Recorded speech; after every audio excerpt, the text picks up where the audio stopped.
All right, all right. Good morning, everybody. Welcome to the Rise and Grind Morning Show. It is the Monday after. It is the over-under reaction Mondays. Lines look good.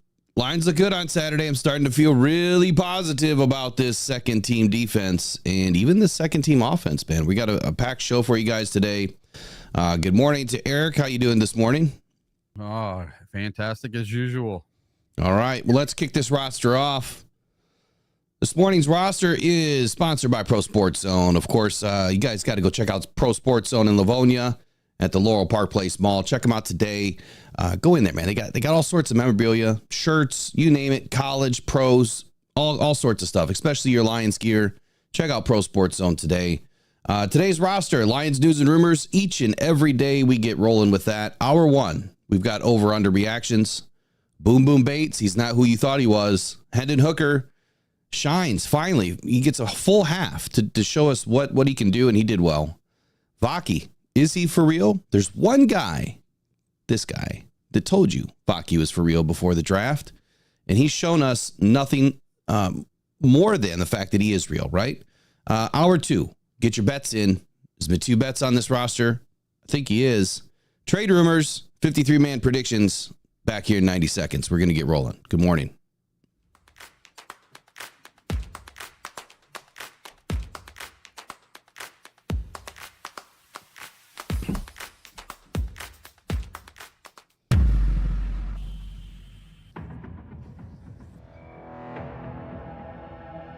Adam Schefter at ESPN says there's 275,000 people. Well, that was some party in downtown Detroit. 775,000 people shattering the NFL draft attendance record.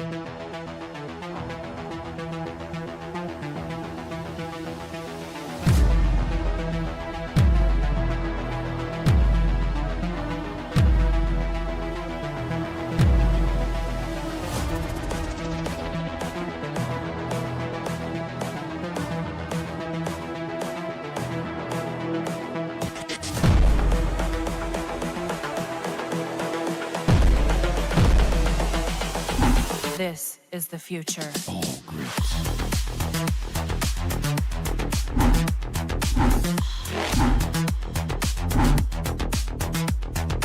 Evolution.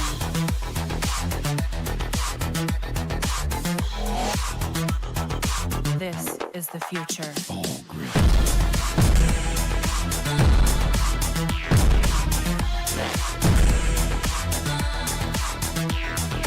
Evolution.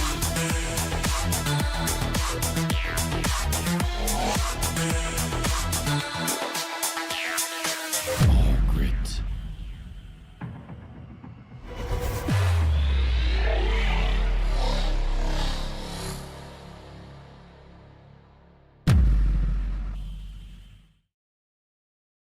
All right, and we're back. So, Eric, how was your weekend, man? Oh, it's pretty good, except for yesterday. I had a pretty bad migraine, put me down for the day. Something I never, ever, ever get. So, Yeah, migraines can suck. I don't think I've really ever had one that I know of, but yeah. that's terrible. So you didn't get to watch the Packers totally suck. Well, that's good. I did watch the first 3 quarters of that game, and it was awful fun to watch. Awful fun to watch. Yeah, did Love get in? I don't remember him getting in. I don't think he did. None of their starters played at all. So they're copying the Lions, not playing any starters whatsoever. And it didn't work out so great for their second and third team playing the Denver starters like we played the Chiefs starters. Yeah, there's definitely there's a big difference between there's a big difference between what the Lions are putting out there and what other teams are putting out there. And I think it's something that we're now learning, right, as Lions fans, and we're finally starting to see depth on our team maybe it's not so bad if someone gets injured. Of course, we don't want anybody injured, but you know what I'm saying here. If something were to happen, it's not so bad anymore, as where before you put in the backups and it's like, oh, game's over. I don't feel that way anymore. And I'm starting not to feel that way about the backup quarterback position. Hendon Hooker has been unfairly judged this whole offseason. And early in the offseason, I feel like he just got trashed because there just wasn't enough information about him yet, right? Wasn't enough play on the field for him. And I feel like he just got scathed, man, whether it was the reporters or whomever. I mean, even myself at times, re-reporting some things, nobody knew about the finger. And now that we know that his finger's better, I mean, we're starting to see what he can do with the ball. So that was really enlightening to see on Saturday that he can do it, and he can do it at a high level. Good morning. We got quite a few people in the chat this morning. We'll welcome everybody in, and then we're going to get right into the roster and start with over under. That'll be Eric's segment this morning. Roger Tapas, good morning. First one in. You beat Trace. That's impossible. How did you do that? Michael Garrity's in the house. We got, of course, Eric Rintamaki, Uper Lights in the house. Peter Van Larhoven, Lions fan 76. Who else is in here? Lions Talk Chat Sports in the house. Good morning. Shane Smith, J Mommy, Shadow Viper, Casey, Legatron. What's Legatron? Yeah. Okay. So I posted something on Facebook, and I wanted to come up with a nickname for Jake Bates because I want to make a sign up for when I go to the games, right? Mm-hmm. And Legatron is the name that people just keep coming back to.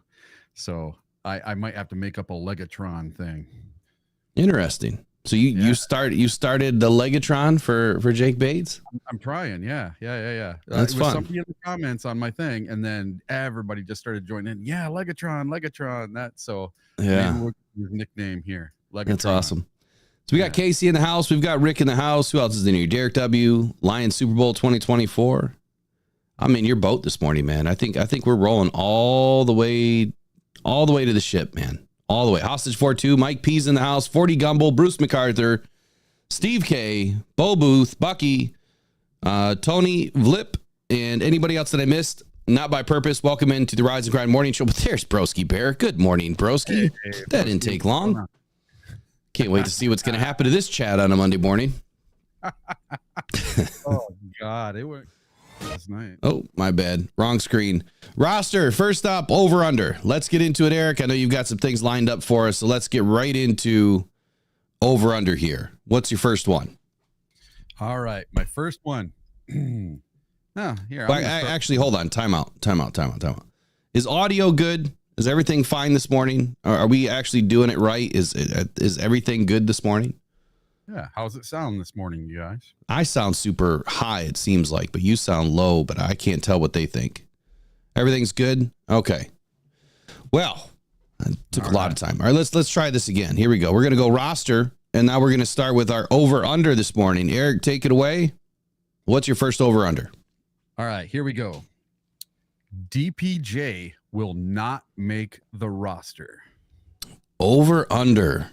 Donovan Peoples-Jones will not make the roster. Ooh. I would say that would have been true. And it would have been an underreaction had Therese Fountain had a day on Saturday that he didn't have. He didn't have a day. He didn't do anything.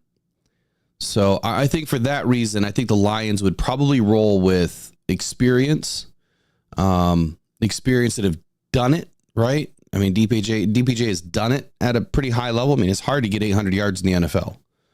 So I'm going to go with overreaction. He's on the roster right now, but that doesn't mean he's going to stay there all season. All right. So here's another one for you. The Lions will sign Julio Jones and keep Isaiah Williams. Oh, it's a twofer. And just so everybody knows in the chat, make sure that you guys participate here. Let us know, is it O for over or U for under? Or just write over under, whatever you want to write. I don't care. Put it in the chat for each question that Eric asked us this morning. So the Lions sign Julio Jones and keep Isaiah Williams. I have to separate these.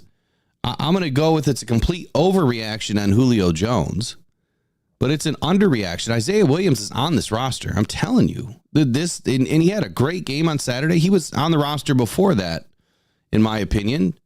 He's been working his butt off all offseason. I've yet to really see him do a lot in the punt and kick return game, but I think it's there. Yeah, he's on this roster, but Julio Jones, no.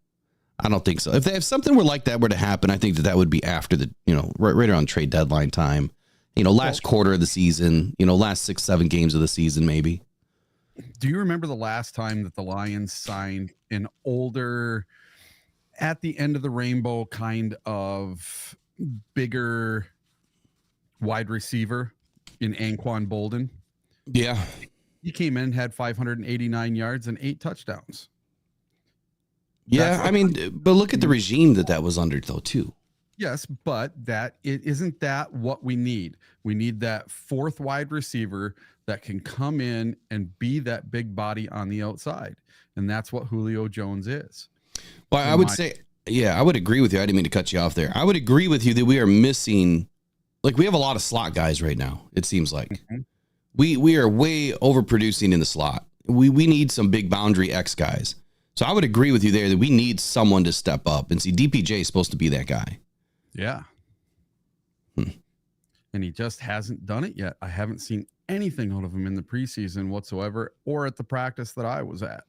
Well, he's going to have to really show up at home versus the Steelers. I think everyone's still on the chop block after Khalif Raymond right now, other than Isaiah Williams. I think he's definitely in at number 5. I think that there's just a big battle for the last 2 spots, and the Lions may have to keep 6. They might have to because it's so tight. How can you cut one guy versus the other, and then you find out later that, man, we should have kept the other guy. I hate those decisions for the Lions, but I've got firm trust and belief that Brad Holmes will get it right. Do you think Isaiah Williams would clear waivers and we could put him on the practice squad? No, okay. I don't. No, I think that he's had enough on the field already to be somebody that's going to disappear quickly. And shout out to my son this morning. I think he's watching. And of course, both Jade and Christian, love you guys, miss you guys. But Jade should be watching right now in the sunny docks of Florida, working all the billionaire boats this morning. So good morning. Yeah. So if you guys in the chat have a suggestion on who the Lions should sign at wide receiver come cut day, let me know in the chat, please. All right. So question number 3, the Lions will win the division by at least 3 games again for the second year in a row. The Lions will win the division by 3 games? Yep. We won it by, we were 3 games ahead of everyone else last year. Were we really 3 games ahead? Packers were 9-8 and we were 12-5. Okay. No, I'm going to say that's an overreaction. I think that it's going to be a little bit tighter.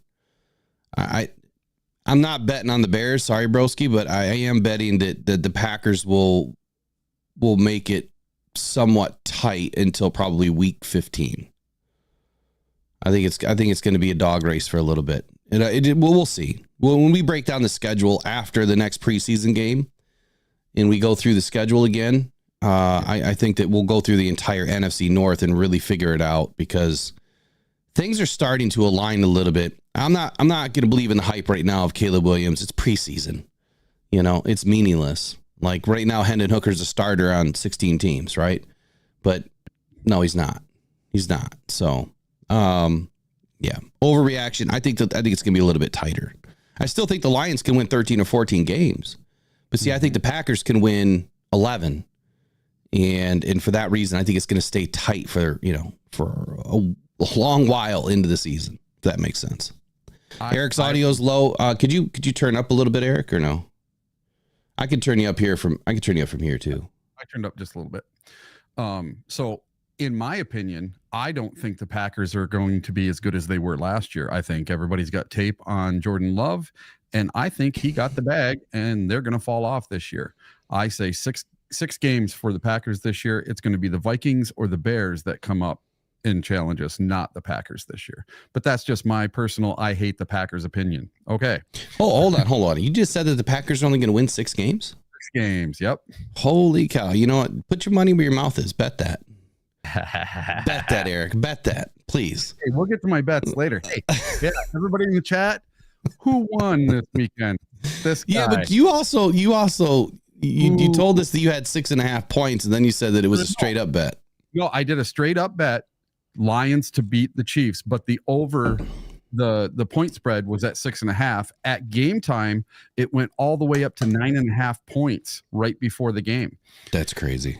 And I didn't do anything with point. I usually don't do point spreads whatsoever. I always bet straight up and just take the plus or the minus with the money. So it was plus 235 to bet straight up on the Lions. If I would have bet with the 6.5 points, it would have cost me, instead of winning 167, I only would have won like $110 instead. Interesting. So it wouldn't have paid as much. Remember, bet responsibly. We are not telling you guys to go bet on games or anything. Bet responsibly. Don't take any information from us. We are not professionals. Don't bet what I do, but I do pretty well. All right. So what's next? All right.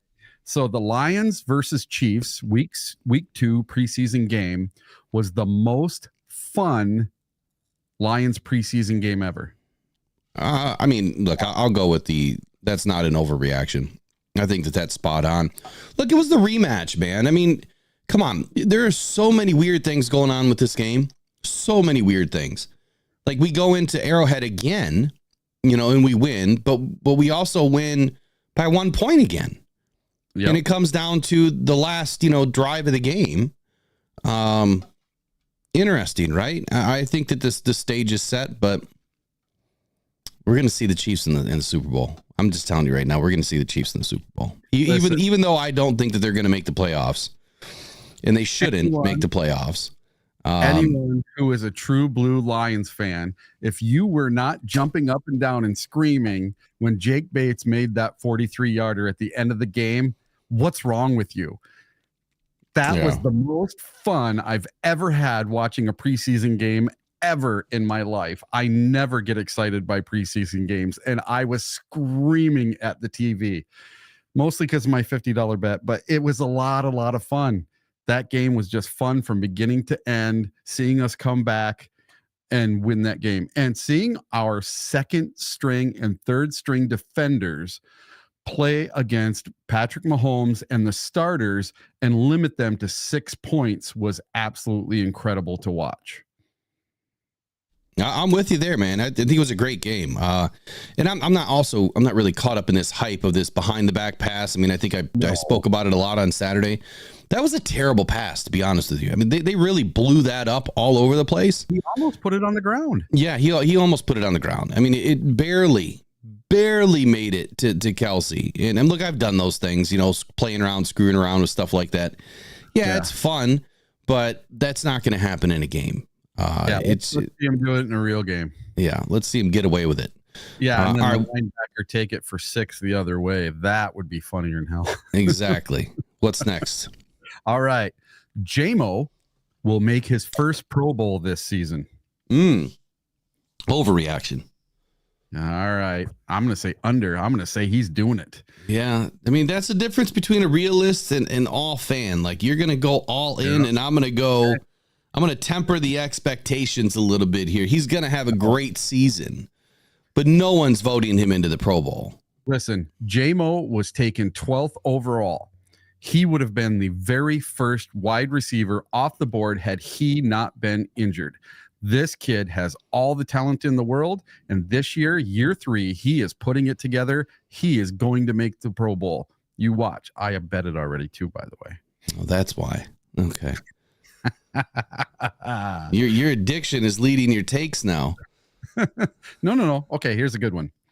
The Lions will carry 3 quarterbacks on the initial 53-man roster. Did you just say the Lions are going to carry 3 quarterbacks?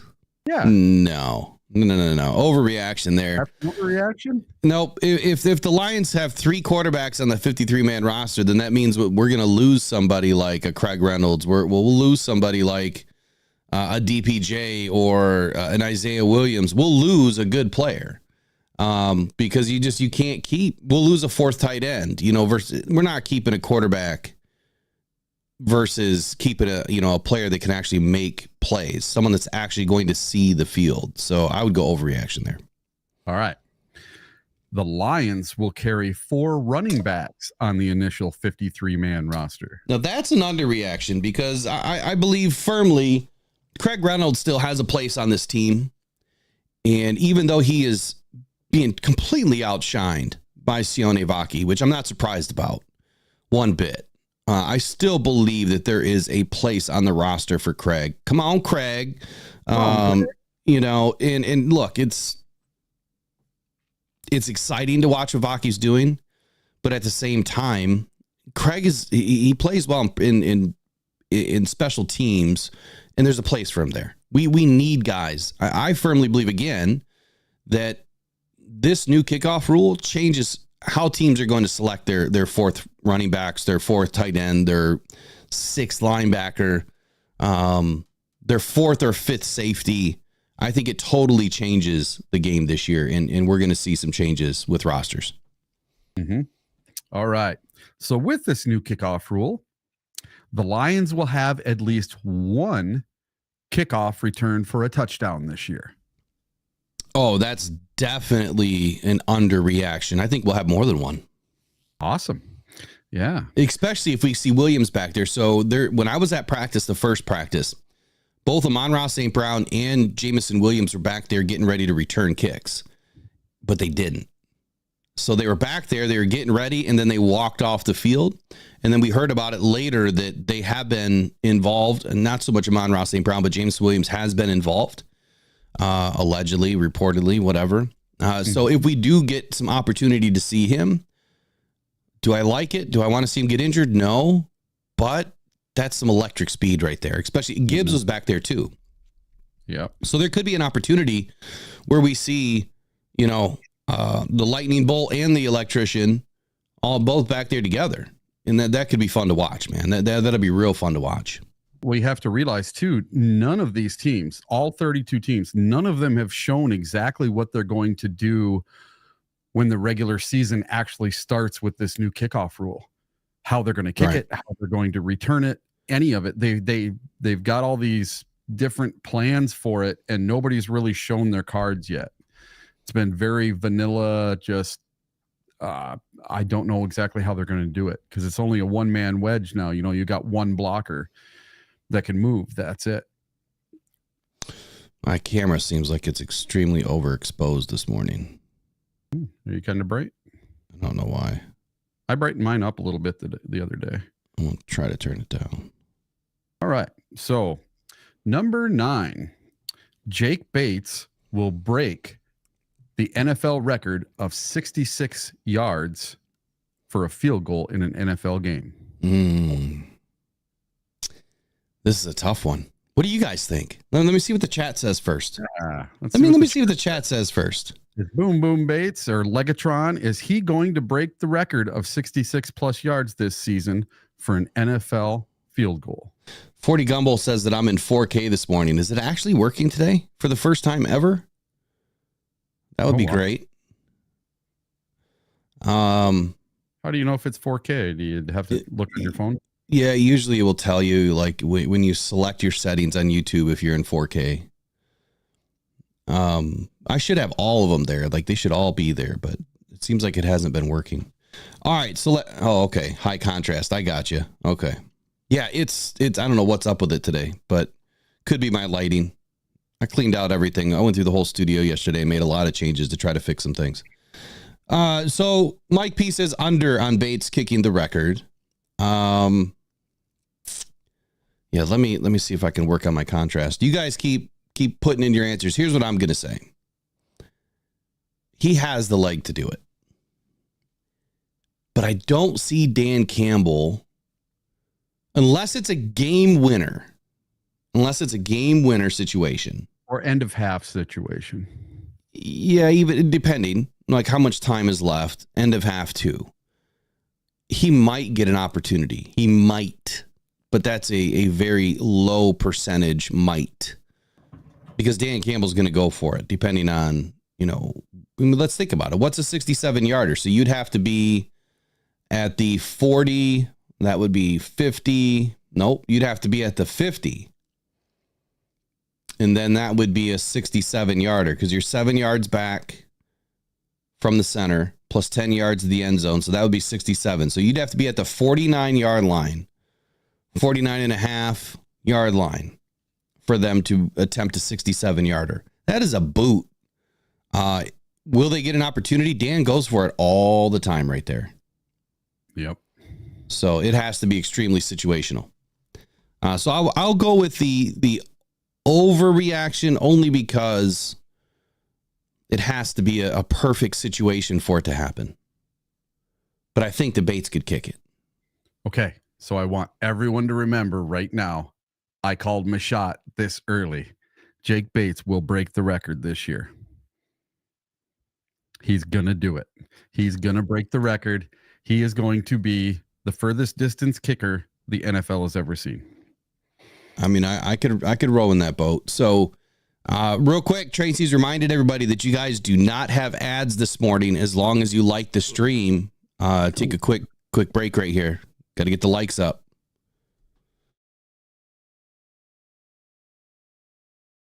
Remember, just like the stream, you guys don't get ads. It's that simple. It is the cheapest you could ever pay for YouTube Premium when watching Rocked On Detroit Lions in the morning. Just like the stream. We appreciate it. It helps us immensely.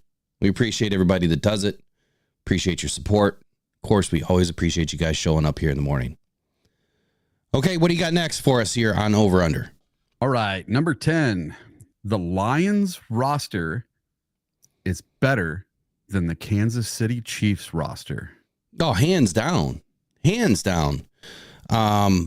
Look, I mean, we could compare one for one, and maybe we should do that at some point, but just off the top of my head, yes, hands down. They keep trying to say that their left tackle is better than Penei Sewell. It's not the case, man. Penei Sewell is the best tackle in the game, right or left side. I don't really care what side he's on. He's the best tackle in this game. They right now have a better defensive tackle, right, in Jones, but we have two guys that, you know, could equal his one. So I think for that reason, you know, they get the edge right there in the defensive tackle. Who is their edge rusher? Why is the name not bouncing? Yeah, I can't even think of it. We'll have to compare rosters. Yeah. But I'll say just off the top of my head, Lions have a better roster. And clearly, I mean, our twos and threes were deeper than theirs. Yep. You know, they got out to an early shot with, you know, a couple of field goals, but we shut Patrick Mahomes down. He couldn't throw a touchdown. Yep. He had a result of this behind the back crap just to get a pass off. And, you know, I'll get into this too, but Worthy, I went back and watched the tape. Worthy got away with a false start on that touchdown. He jumped at least a quarter second early. I mean, he definitely jumped. So had he not jumped, you know, maybe that play wouldn't have happened. All right, you got any more for us or what? That was number 10, but I have one more. So do you believe now that the Detroit Lions are no longer the hunter, but are the hunted as far as it goes with the Green Bay Packers? I definitely feel like we're the hunted. I mean, I think people have taken this this notion of being hunted or being the hunted kind of wrong. I feel like they don't understand the essence of it. So when you win the NFC Championship or the NFC, you know, North Championship or the Super Bowl or whatever, right? You are now hunted, right? You are now hunted the next season. So the Chiefs are the hunt. They've been the hunted, you know, because they've been winning every year. They've been winning. So they've been the hunted. So that's nothing new. But when you look back at the NFC, you know, everyone that won their respective divisional championships, they are now the hunted that next season. That's how it works. Now, if you win again, you're still the hunted. If you lose, whoever took your place, they're now the hunted. I think it can be said a third way. Our roster is so good now, and now that we've shown that we can win and we can beat really good teams, we are hunted from the essence that now people aren't going to take us as softly as they did before. Does that make sense? Oh, yeah. And listen, there's fresh blood in the water now for the Lions. Let's put it that way. Packers won this division so many times over the last 20 years that their fans believe they're the hunted no matter what. Whether they were 4-12 last year, it doesn't matter because they've always won the division. Right. Well, they've won it quite a bit for sure. You know, so they believe that it's the opposite, that they're still the hunted and not us. But that's Packer fans for you. I don't know how to adjust my camera on the fly. I think it must be in OBS that something got changed, but let me just double check one more thing.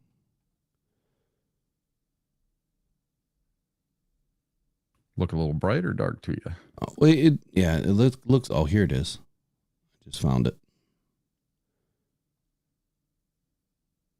Turn the brightness down, the contrast down a little bit. It probably won't be perfect, but I'll get it fixed after the show. Okay, what's up on the next? What's up next on the roster? I can't speak today, man. So again, Pro Sports Zone sponsoring today's roster. Appreciate them very much over there. Go check them out today. Address and links, of course, are always in the description. Jake Boom Boom Bates. Let's get to Jake. So you guys tell me in the chat, how many of you prior to preseason game number 1, and even this past weekend, were starting to think that the Lions needed to bring in another kicker? Because for about 3 weeks, that's all I heard. Jake's not it because he missed half of his field goals in practice. Practice, mind you, right? Situational practice against the New York Giants. It was extremely hot, for some of those days. I think it was raining for some of those days. It was an outside environment.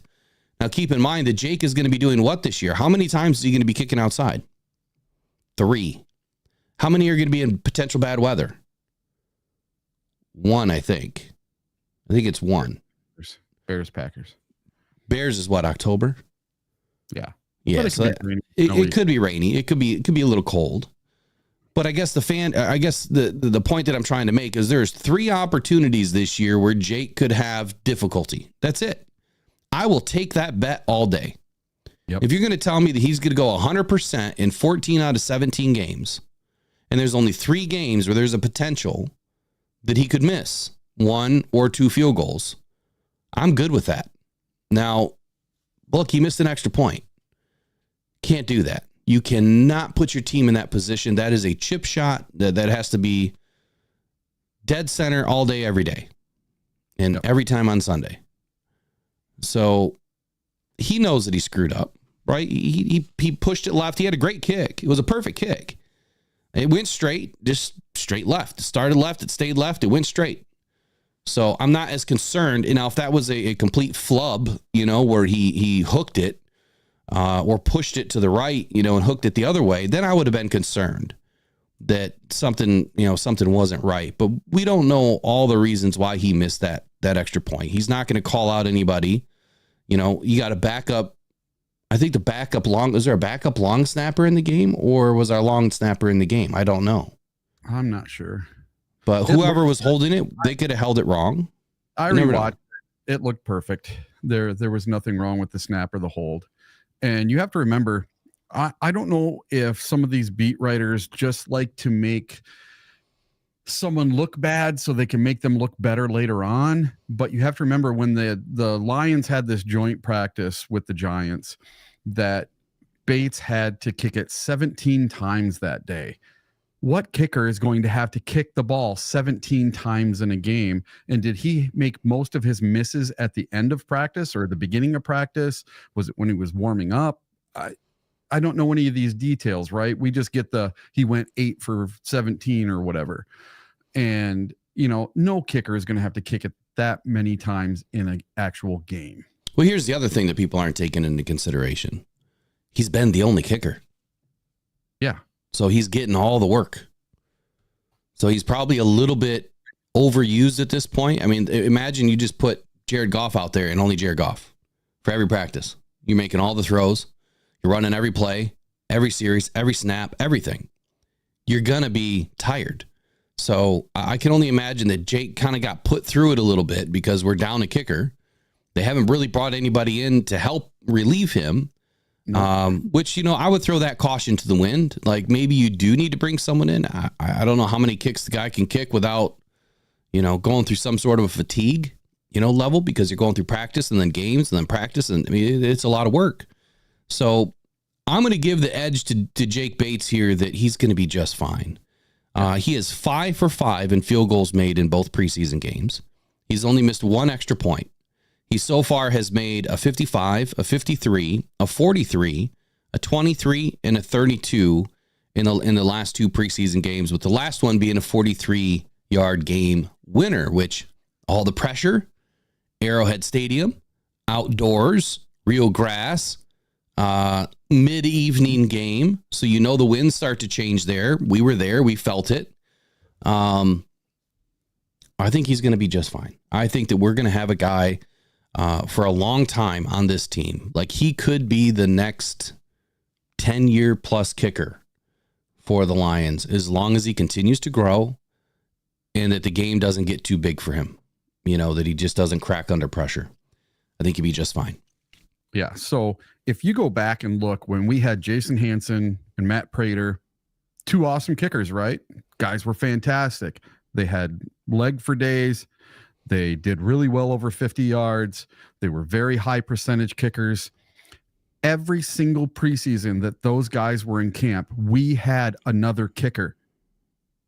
Every single preseason. Every time I went to training camp, there was always someone else there kicking. They never made the team, but there was always someone there to help relieve that pressure off the kicker. So it wasn't just one kicker kicking every single ball all the time.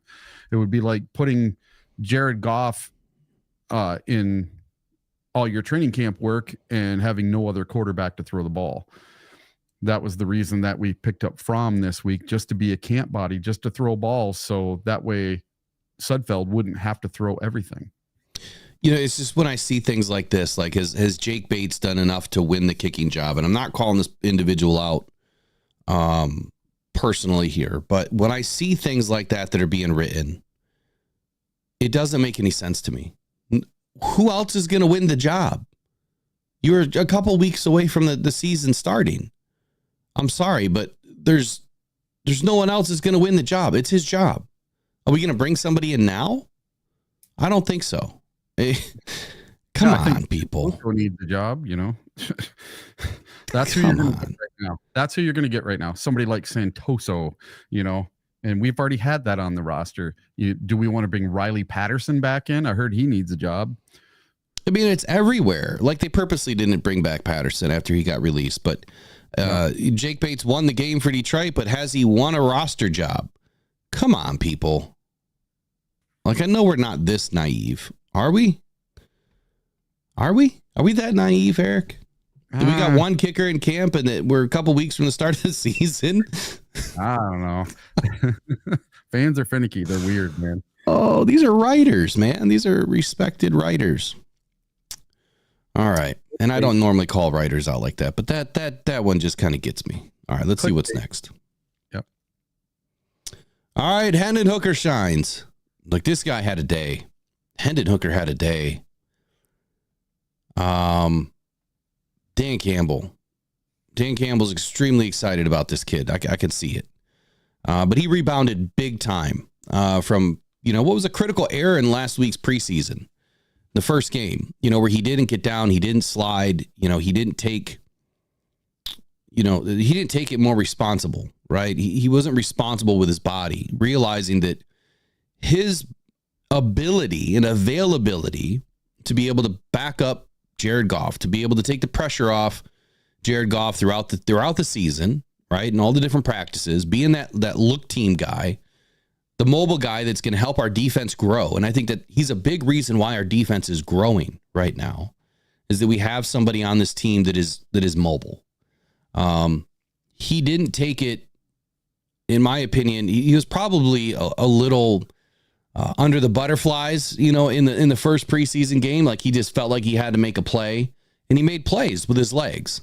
But when you don't get down and slide, terrible things can happen. Whether it's awkward injuries because you didn't go down right, or in his case, he suffered a concussion. So now he comes back into week 2 and he makes all the right decisions. He was very protective of the football, hitting his guys, where he could hit them, making plays with his legs when he needed to make them, stood in the pocket, felt confident. So extremely excited for his growth so far. But here's an article that I wanted to go through called Studs and Duds by Christian Boer. I got a kick out of this one. But he says Hooker heats up. And then, of course, they talk about Jake Bates, completes the comeback. But I just want to go into Hendon Hooker's portion of this article. So he goes, after Nate Sudfeld played the entire first half and went 14 of 27 for 196, 1 touchdown and 1 interception, the keys of the offense were then turned over to Hooker. After a shortened showing in his debut last week, there was plenty of anticipation for his second NFL appearance. His first series was inconsequential, but he bounced back by leading a 14-play series that ended with a field goal. After his third drive also came up empty, Hooker again led the offense down the field. It was around this time that he appeared to get into rhythm, as he looked comfortable in the pocket. Hooker pulled the Lions within 2 when he scrambled for a 7-yard touchdown, but was sacked on the ensuing 2-point conversion. After the two teams exchanged fumbles, Hooker hit Tom Kennedy for a big gain on a screen pass that set up the game-winning field goal. Ultimately, Hooker finished 12 of 15, including 12 of 13 stretch, after consecutive incompletions to begin his outing. 150 yards, a rushing touchdown. It was a strong statement for Hendon Hooker. So here's what I love the most about his performance. Game's on the line. The game's not too big for him.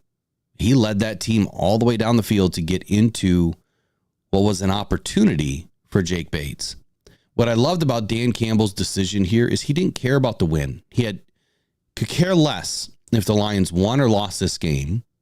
What was it, about 90 seconds left in the game and we're already kneeling the ball to run the clock out? Instead of getting down the field more, giving Hendon Hooker more opportunity to make some plays, he's like, nope. This is where we're going to put Jake Bates on the field. And I love this because normally you see where opposing teams wants to ice the kicker. Dan Campbell iced his own kicker like 3 times. I'm just sitting back watching the game like, what are we, like, what is he doing? Like that's hilarious. So to put Jake Bates through that kind of pressure was awesome to watch. And the fact that it wasn't too big for Jake, and clearly Hendon Hooker can lead this team down the field, whether it's with his arm or with his legs.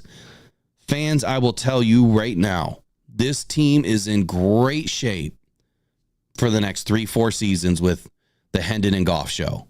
Like it is, we are in great shape. We should have no concerns as long as everybody stays healthy. We should have no concerns who's behind center right now. And a lot of you wanted Hendon Hooker to be the leader of this team and to start this offense this season. You know what? Just be happy that he's on the team and that he can still step in at a moment's notice when needed.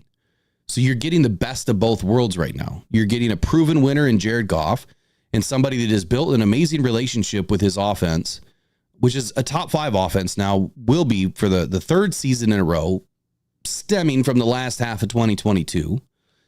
And then you have Hendon Hooker that can come in and back him up anytime. And we're seeing what he can do. I get it. It's preseason against 2s and 3s. But it's there. And I'm not worried about it. What do you think, Eric? Well, I think, and you're going to think this is kind of funny, or maybe not funny. I think that Hendon Hooker getting a concussion in the first preseason game was a good thing. And why would you say that? Why is it a good thing? Well, I think it's a good thing because he learned that he needs to slide. And now when he gets into a regular season game, let's say Goff rolls an ankle and he has to be out there and he's needed, he is going to make sure that he's sliding on plays. Because if you watched him in that game yesterday, he was sliding. When he took off and ran, he slid except for the touchdown. And he could have got more yards. He could have went head first, but he didn't. He did the baseball slide, and he was 1 yard short of a first down. And it was awesome to see that he's taking control of his body, and he's doing it now rather than doing it later while he's actually in an actual NFL regular season game and getting a concussion then. I would rather it happen now and him learn his lesson So now the rest of his career, he knows to slide instead of going headfirst and trucking people, unless he absolutely has to. Growing pains are real, man. They are real, especially for quarterbacks. Oftentimes we see quarterbacks come into this league that fizzle out right away. And the fact that the Lions not only resurrected Jared Goff's career, which in my opinion didn't need much resurrection. He just needed to be around the right people and have a team around him like every quarterback needs. You know, he didn't have that in 2021. He had the right people. He just didn't have the right team. Now, since 2022, we've started to really build this right team. So when you bring in a guy like Hendon Hooker into a really good, positive situation, a winning football club, a club that has a ton of weapons at their disposal that Hendon can work with every single day, and then Mark Brunell, who might be one of the best quarterback coaches in the league.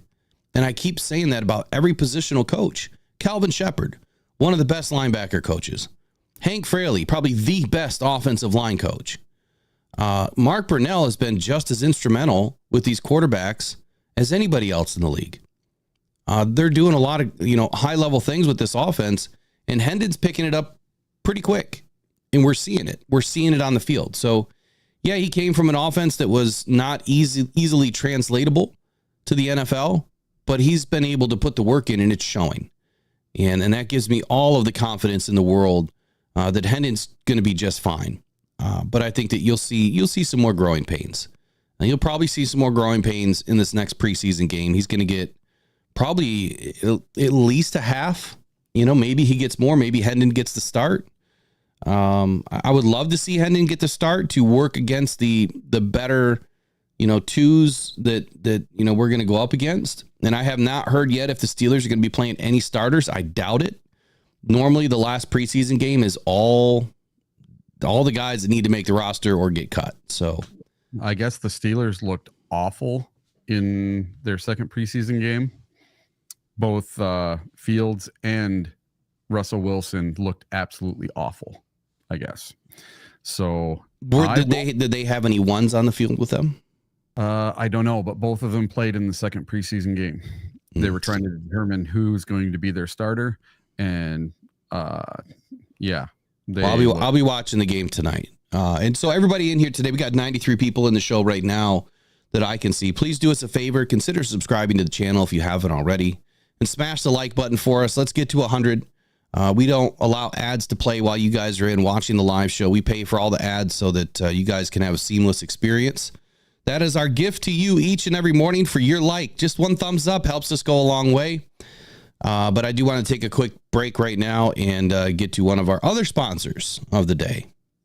Every day, thousands of people are discovering Uper Lights, Michigan's newest, funnest rock to go find on the shores of the Great Lakes. Don't go out with just any light. Try the Convoy C8 from uperlights.com. It's guaranteed for life, and you'll find all the ones everyone else misses. Quality UV lights that are perfect for Uper Lights with prices starting as low as $20. Please make sure to visit uperlights.com for all your UV flashlight needs with the best guarantees on the market. Just what you wanted and not what you didn't.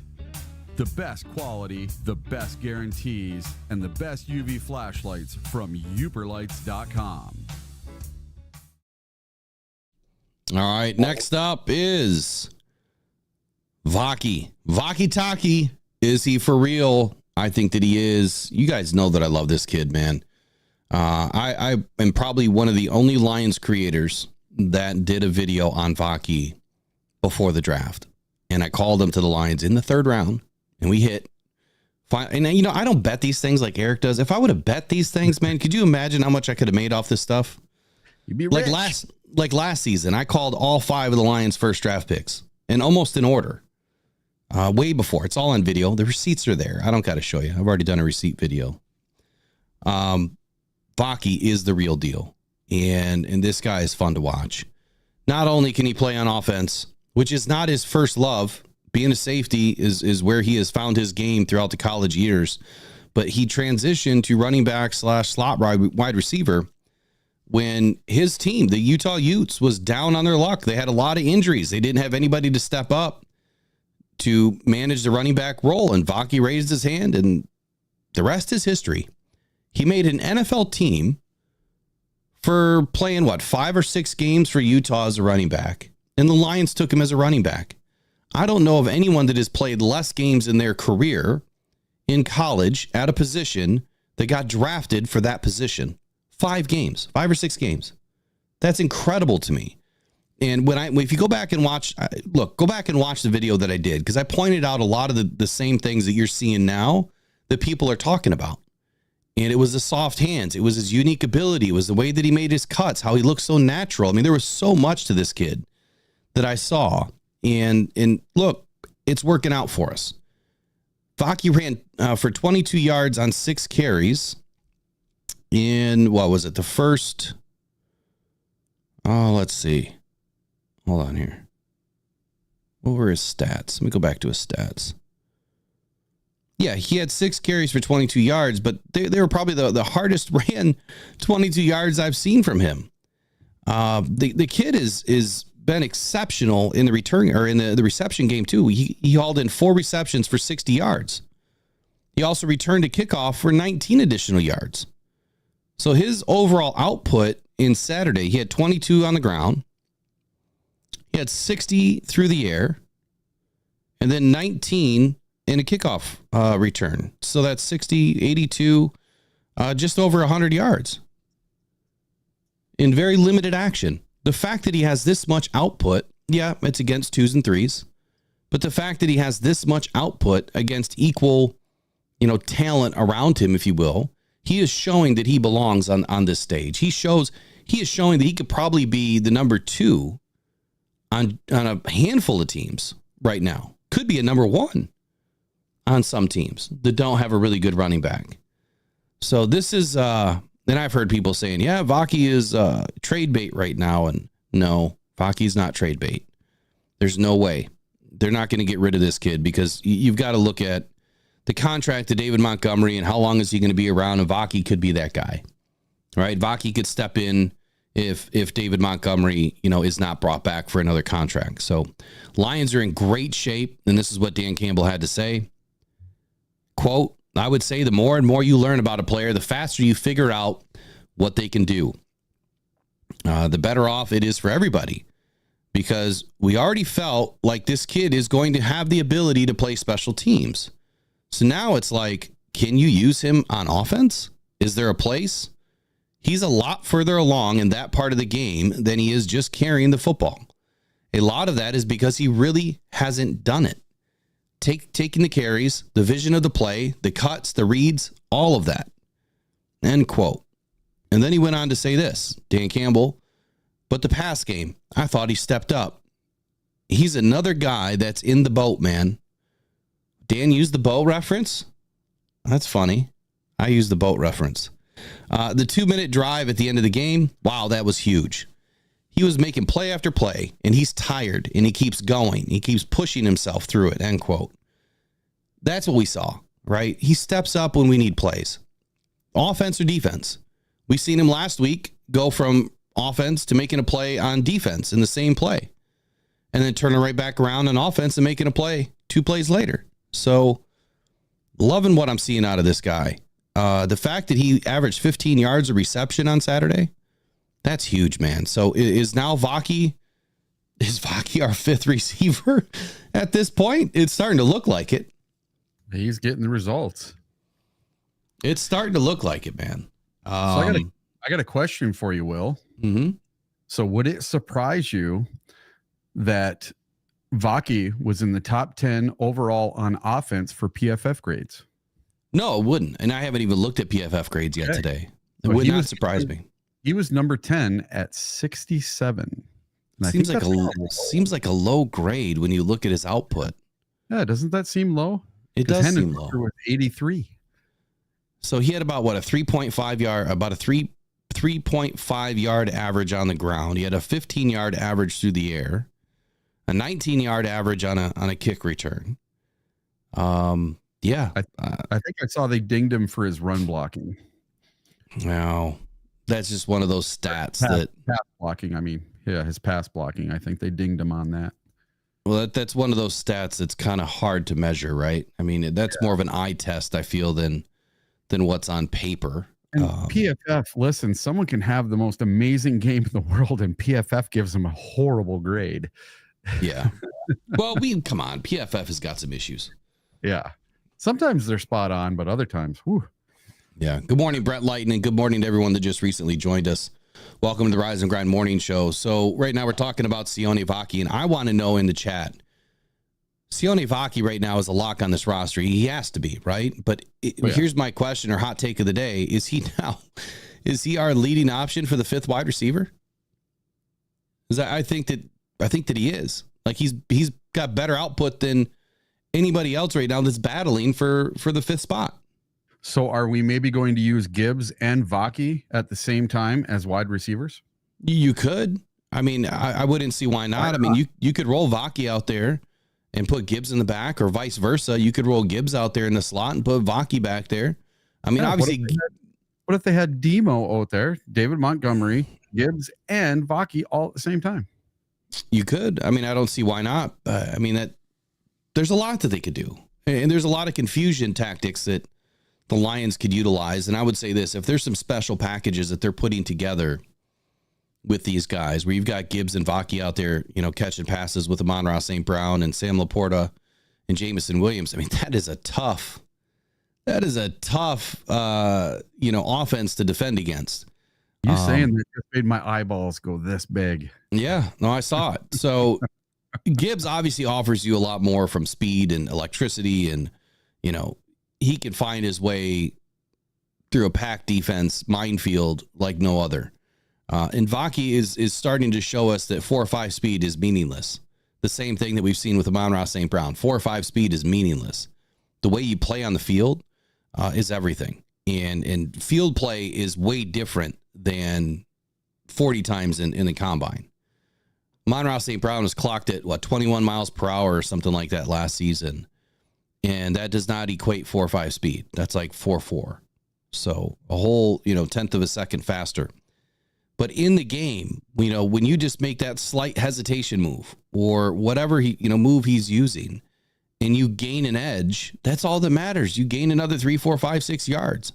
And then you make another hesitation move or a juke move or whatever you're doing on the next guy. It doesn't matter how fast you run. It just matters if you can find the right hole and hit it on time and be successful when you get into the second and third levels, against the defenders.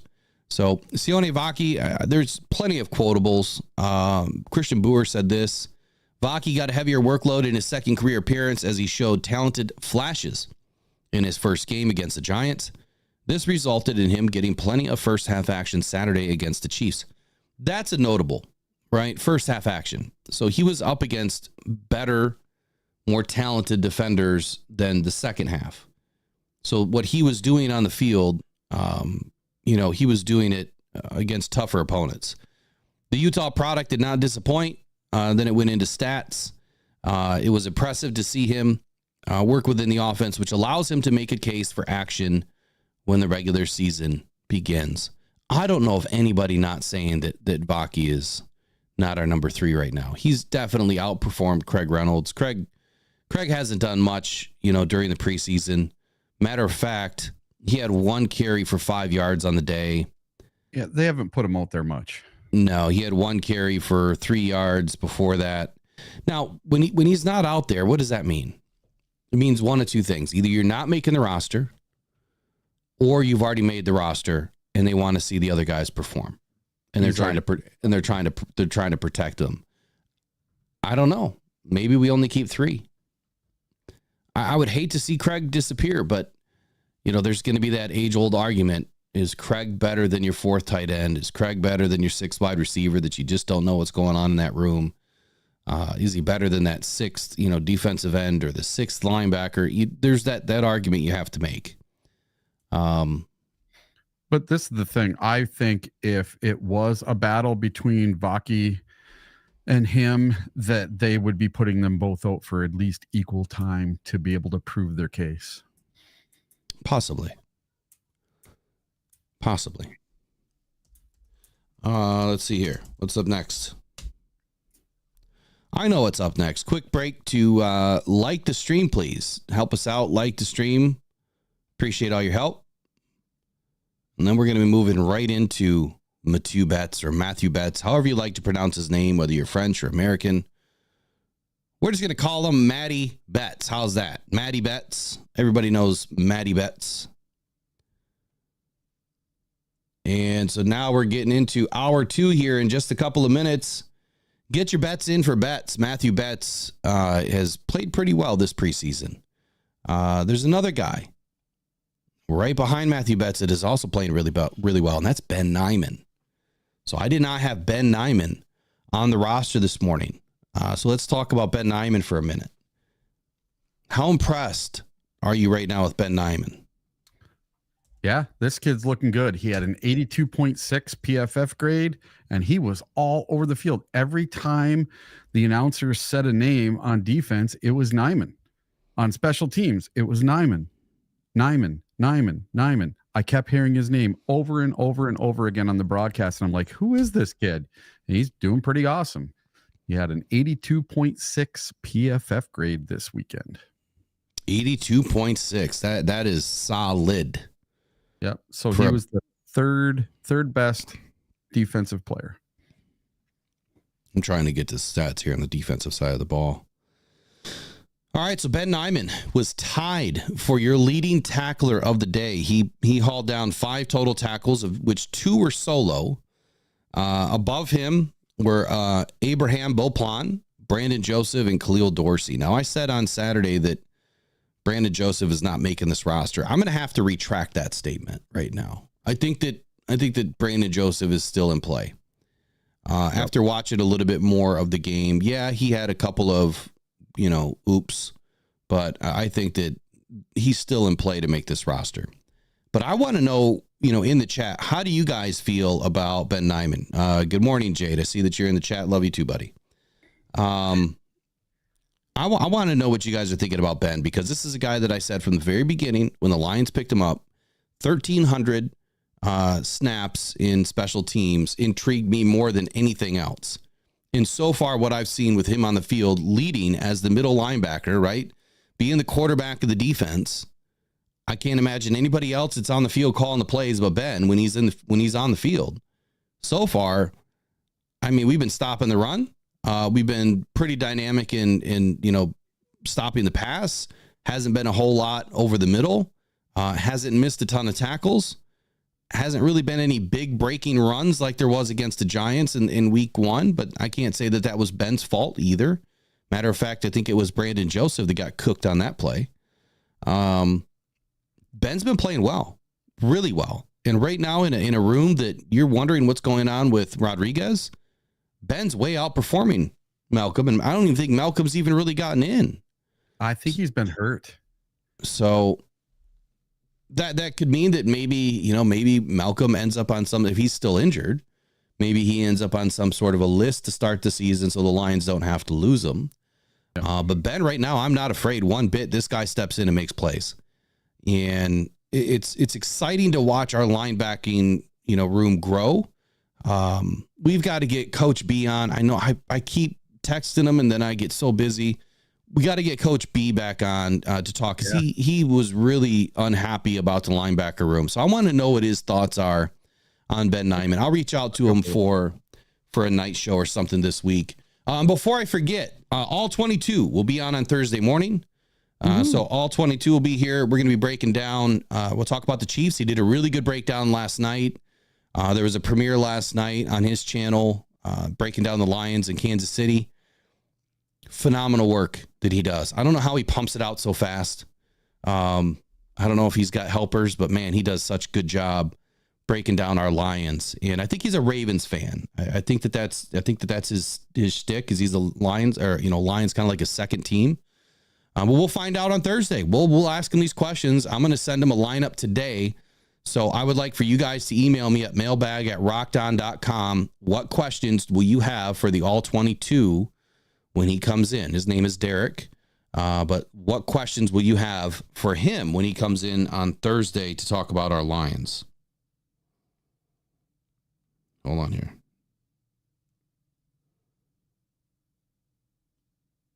One second. Got some breaking news somewhere. Oh.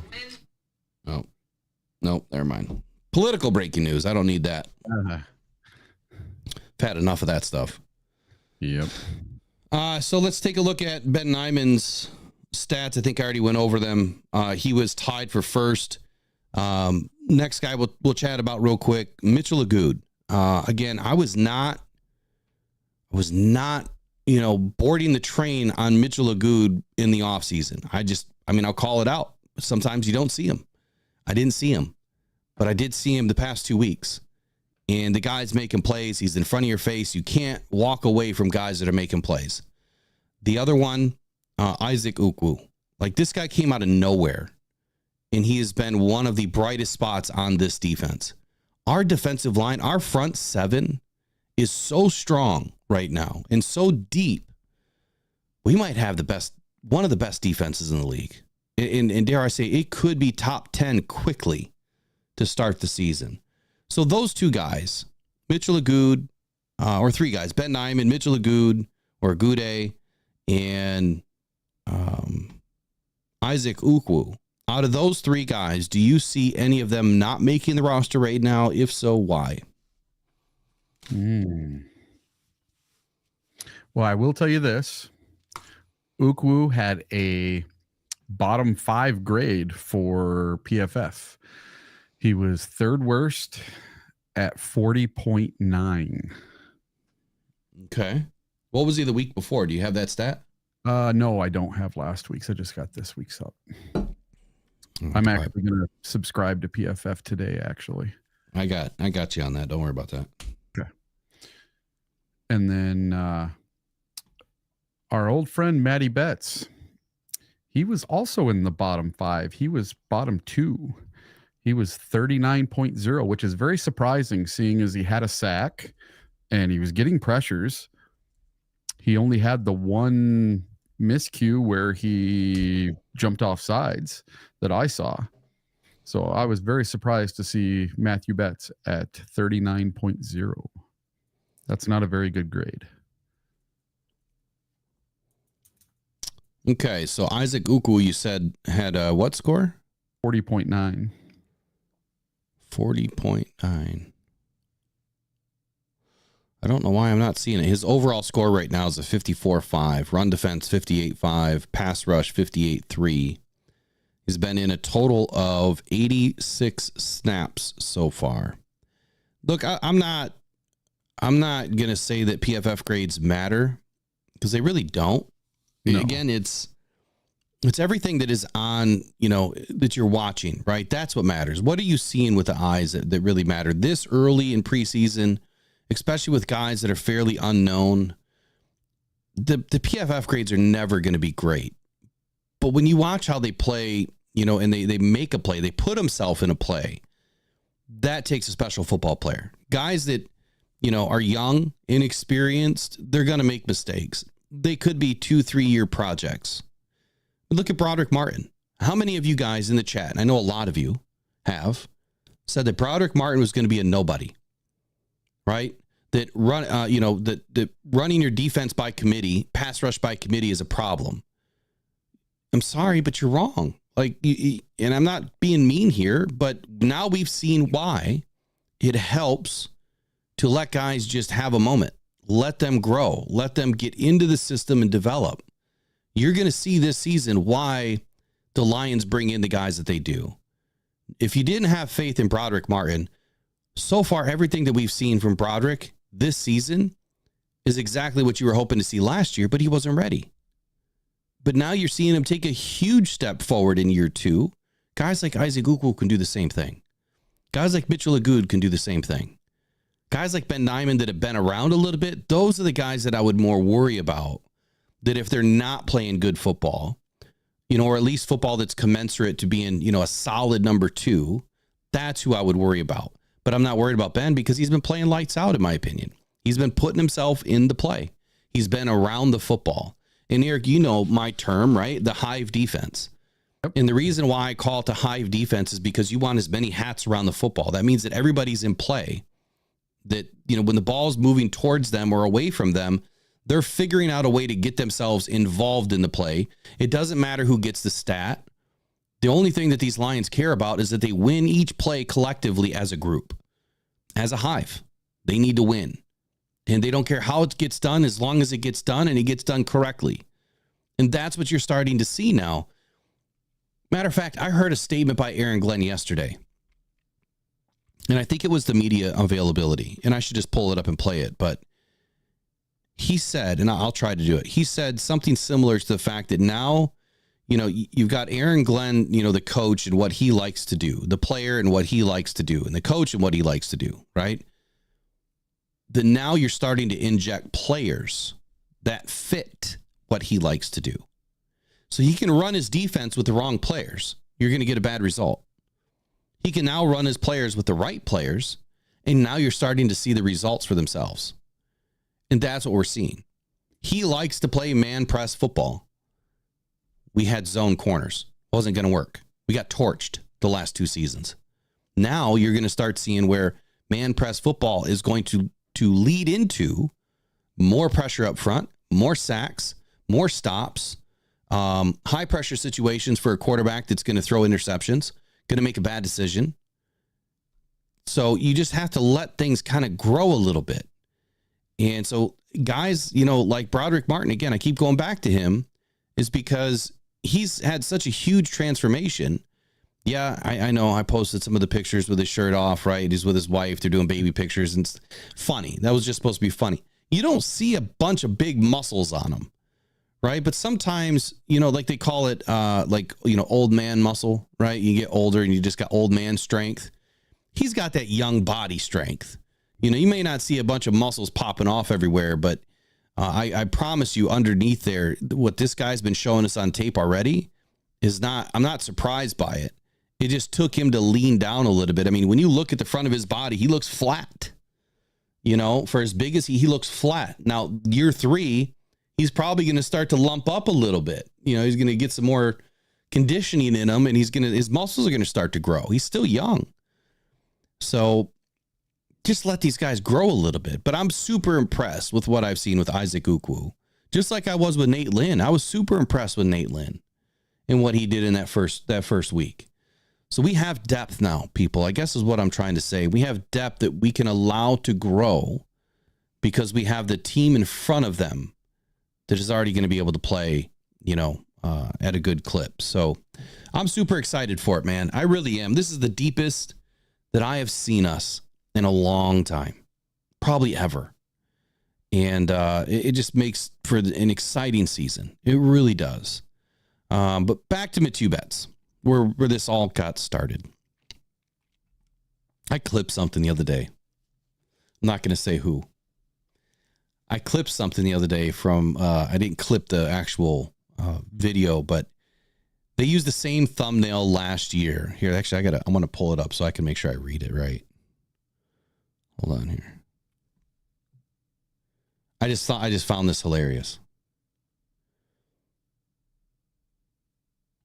But it was like the same thumbnail from last year where they are basically, from this year, where they were saying that I'm Broderick Martin. Hold on.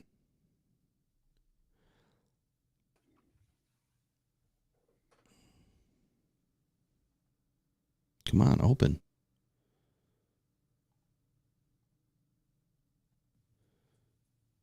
Here it goes. All right, so this last year on Broderick Martin, it says wasted pick. Has Broderick Martin in the thumbnail. Did the Lions miss the mark? And then this year, same exact thing. Future game changer. It sucks being wrong. It really does. Because everything is out there. It's on the interwebs. Once you put it out there, it's out there. But when you're trying to drive a narrative and divide, a fan base on what Aaron Glenn and the Lions are doing or what Brad Holmes is doing by taking a player like Broderick Martin, and you really drive that narrative and you're causing a bunch of chaos with it. And now you're starting to see, oh, wait a second. The guy was always a project and now he's starting to become a game changer. Absolutely. So sometimes you just got to let things marinate a little bit and really understand football from both sides. Like, not everyone's going to come in and be a game changer day one. They're going to grow into that. And that's okay. Not everybody's going to come in day one and just set, the fields on fire. Might take them a season. Might take them 2 seasons. That's why Brad Holmes says, give me 3. Give me 3 years on my guys. And I promise you, you won't be upset. All right. So my 2 bets. What happened this weekend? Well, he got a sack. He had a offsides penalty. And his PFF grade was a 39. Terrible grade, but I don't believe in the grade. Look, I get it. He had, 1 tackle, 1 solo tackle, right? 1 sack, 1 TFL, all the same thing, all the same play. But I told you guys he was going to get a sack this week. I told you he was. I could see it. I could see how this guy was playing. He kept growing, and his get off is extremely fast. More is coming with Betts. I'm not out on Betts yet. I think that Betts is still making this roster. And I think the guys like Isaac Ukwu and Matty Betts, they are interesting stories that are going to go far. And as far as backups go, you can never have enough. But this is where I would say that Matthew Betts or Craig Reynolds. Matthew Betts or, a 4th tight end. Matthew Betts or Kindle Vildor. Kindle Vildor had a good game. Matthew Betts or CJ Moore. These are the tough decisions. But I think that there's more to Matthew Betts than there's not. Same thing with James Houston. He is not, on the bubble. He is not trade bait. They finally, everything that I've been saying about James Houston, I know I'm switching. We're going to go to James for just a minute here. The thing about James Houston that Aaron Glenn said this past weekend too is that, they are finally scrapping the idea of him playing Sam linebacker. Well, they should have never started it with that idea in the first place, because Aaron Glenn said from the beginning, listen, we're going to put these guys in a situation to win. We're going to allow them to do what they do best, right? And so now he's back to being a pass rusher, situational pass rusher, rotational pass rusher, which is where he lives, eats, and breathes, and where he should be. So I'm glad to hear that, everything that I've been talking about with James Houston is just let him be a pass rusher. Forget the Sam linebacker. Let him come in for 50% of the plays or even 40% of the plays. If he can get you a sack in every game, which he started to do in 2022, let him do that, because that could be a game-changing sack. So Aaron Glenn has come out and said that they're done with Sam linebacker with James. They're going to let him be who he is. How do you feel about that, Eric? Are you glad that James is being, back to where he started? Yeah, and he said the same thing about Betts. The what do you call it? The experiment is over. And the funny thing about Houston is he didn't play this week. No, he's still battling that bone bruise. Yeah, so that's not good for his case. Well, you think that he's on the bubble? He might be on the bubble. It might be one of these other guys that gets a chance. And if you try to sneak James Houston on the practice squad, I don't think it's going to happen.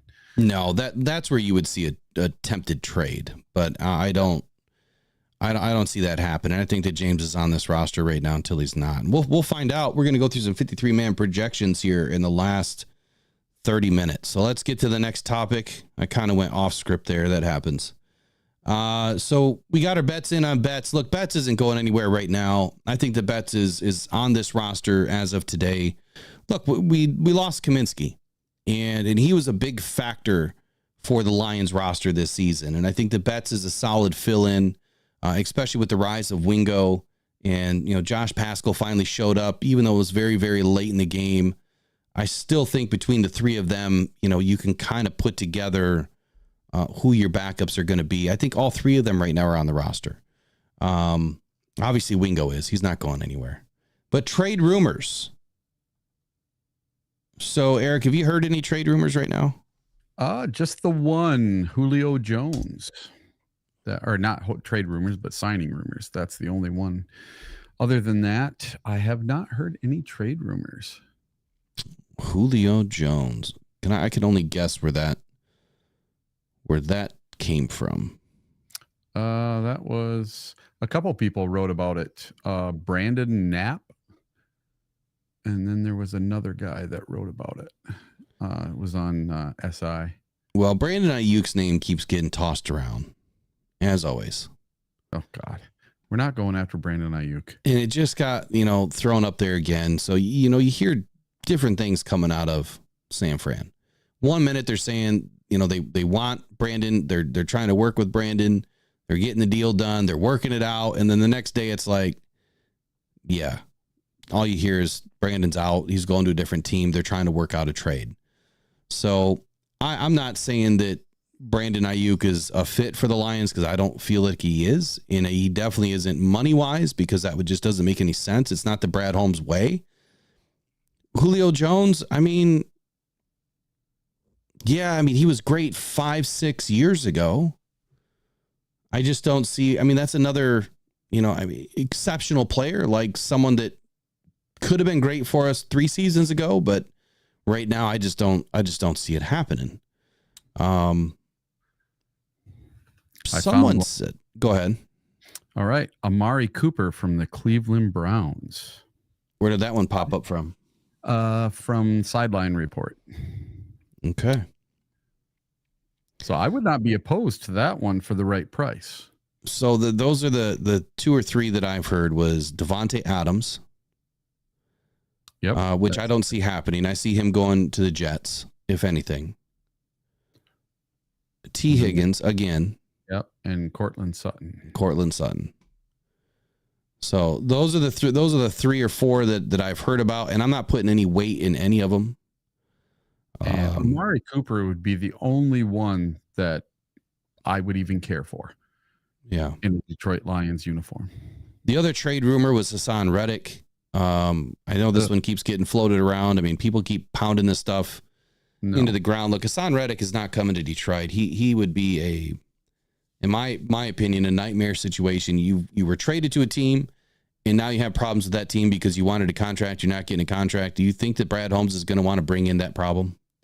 You just had a migraine the other day. I don't think that Brad Holmes wants a migraine over this. We don't need guys that are coming in that want to get paid, expect to get paid. It's look, you come to this team to help us win a Super Bowl, and then we can talk turkey after that. Yep. Otherwise, players like that, for some people, they only make sense because they didn't get their defensive end wish. And now that they're seeing that, having really good corners and having really solid defensive interior is going to prove to be the winning formula this year. Defensive ends used to be the way. Just because we've gone from, this will be a whole show. I better not do it. I'm going to talk about the evolution of defensive ends and what's happening now. I'm probably going to do it in a video today and I know we've got off the cuff tonight, so I might do it tonight and then turn it into a video because the evolution is real. And unless you really know football, deep down, and maybe this would be a great question for all 22 and get his idea, because the dude is super smart. Like, he's way smarter than me when it comes to breaking, tape down and things like that. I'm good, but I'm not as good as he is. There's still a lot for me to learn in the scouting department with the lingo. I know what I see. I know what I want. Just don't know what to call it all the time. But watching him do it, he'll be able to give us a high level overview of the evolution. So I'm not going to waste everyone's time this morning doing that because it'll be a long conversation and I'm not prepared and I don't want to look silly. So let's get into 53-man predictions. You guys ready? Before we do, we're going to get a quick ad by one of our sponsors this morning. Then we'll be right back doing 53-man projections. Is here and you want the latest news and rumors on your Detroit Lions. Head to sportspider.com. That's sports, SPYDER.com, where you can get your Lions news and all your sports in one place. Man, this site is packed with your favorite podcasts, live news, articles from local writers, and insiders, all updating in real time. Not just the Lions, every major sports team, including MMA, UFC, and so much more. Don't want to waste time searching? Sign up for free. Create your ultimate sports news hub. You control what hits your feed at SportsSpider, your number one source for all your sports. Visit sportspider.com today, right after the show.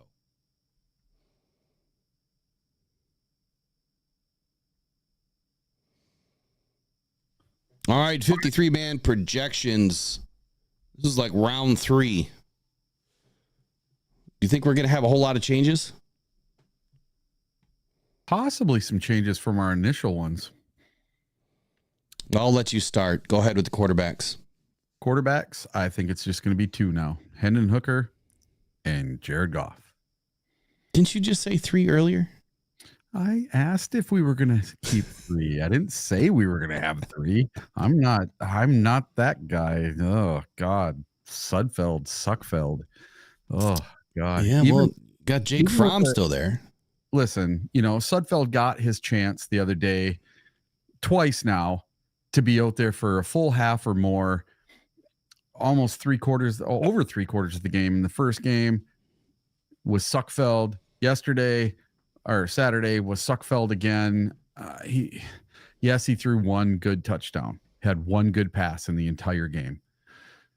And everything else he was dumping across the middle to the running back. And listen, I just don't see how he makes the team unless it's practice squad, something like that, to just help out and hold the clipboard.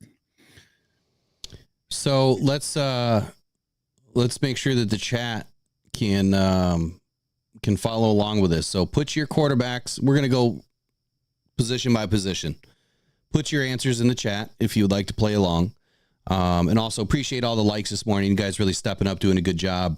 Man, if we can get to 90 and then 100 would be great. That would help us get to our daily goal during our live show. Obviously, no ads for you.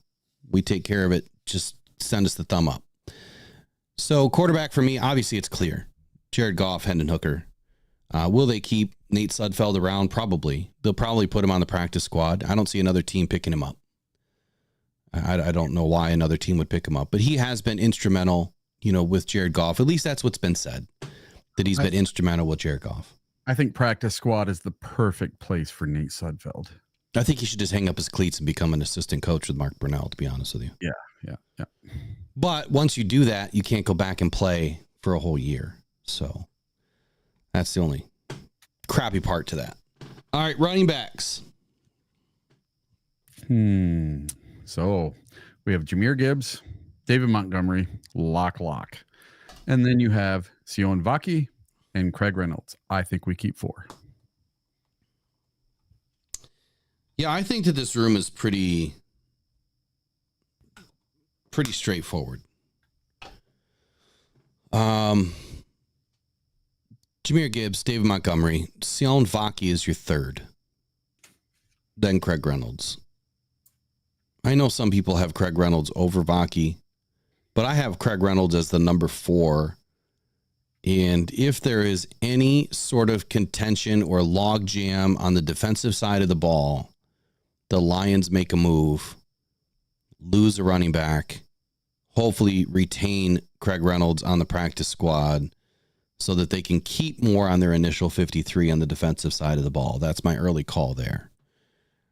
Wide receiver, this is probably the most hated position on this roster right now by everybody because it is a logjam, because there's not much happening on the bottom part of this roster. I said in the offseason that I wanted to see the Lions go out and find a receiver, and there was plenty of opportunity for them to find a receiver. I'm glad that we got Vaki. I'm absolutely thrilled that we got Vaki, but there was plenty of opportunity for us to pick up another receiver in the 3rd round. We traded a 3rd round pick. We could have somehow figured out a way to get another pick back, but this was a great draft for receivers. And I'm still kind of disappointed we didn't get one, because we needed another young guy to kind of grow up into this roster, and surrounded himself with Jared Goff early, especially with Amon-Ra St. Brown's a large contract and Jameson Williams kind of being that boomer bust pick this year. We just don't know what he's going to do. He's been having a great camp. He's been playing phenomenal. So I'm going to go with boom on that one. But wide receivers, Amon-Ra St. Brown, Jameson Williams, Khalif Raymond. And I know you guys won't like this, but I'm going to throw Isaiah Williams in there. Yep. And I'm going to throw Donovan Peoples-Jones in there. That'll be your 5. And then I think the Lions are going to be looking for somebody that gets cut, and then they'll be brought in potentially as a 6th wide receiver and just see if they can develop. Now, you know how it is with the Lions. If you miss camp and you don't have an opportunity to work with Jared Goff, your numbers are going to be crap the entire season. It's just the way it is. Mm-hmm. You have to build chemistry with Jared Goff. Who are your receivers?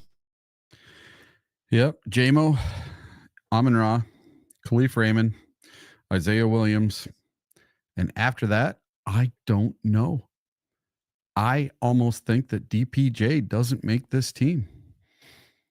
I know we traded for him, a 6th round pick. And listen, I don't know if he makes the team. We may be taking somebody else's scraps off the scrap heap, or we may be making a trade.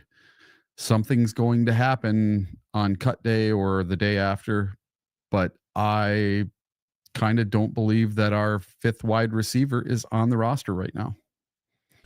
Someone's going to have to catch up. Yeah, let me throw this out there. So Maurice Alexander, he had 2 catches for 40 yards in this last game. That was a great showing for him. But is it a little bit too late? I know that, or at least I get the feeling that the Lions like Maurice Alexander. Otherwise, why would they be, giving him so many opportunities? Well, they like him as a returner. Yeah, Caden Davis had. I definitely don't like him as a returner. He's been fumbling the ball left and right. Yeah. Caden Davis had 2 receptions for 64 yards. Again, is it a little too late? Mm-hmm. I don't know. Tom Kennedy is Tom Kennedy, man. He does the same thing every single season, but he just never gets the love. You know what you have with Tom Kennedy. A reliable slot receiver.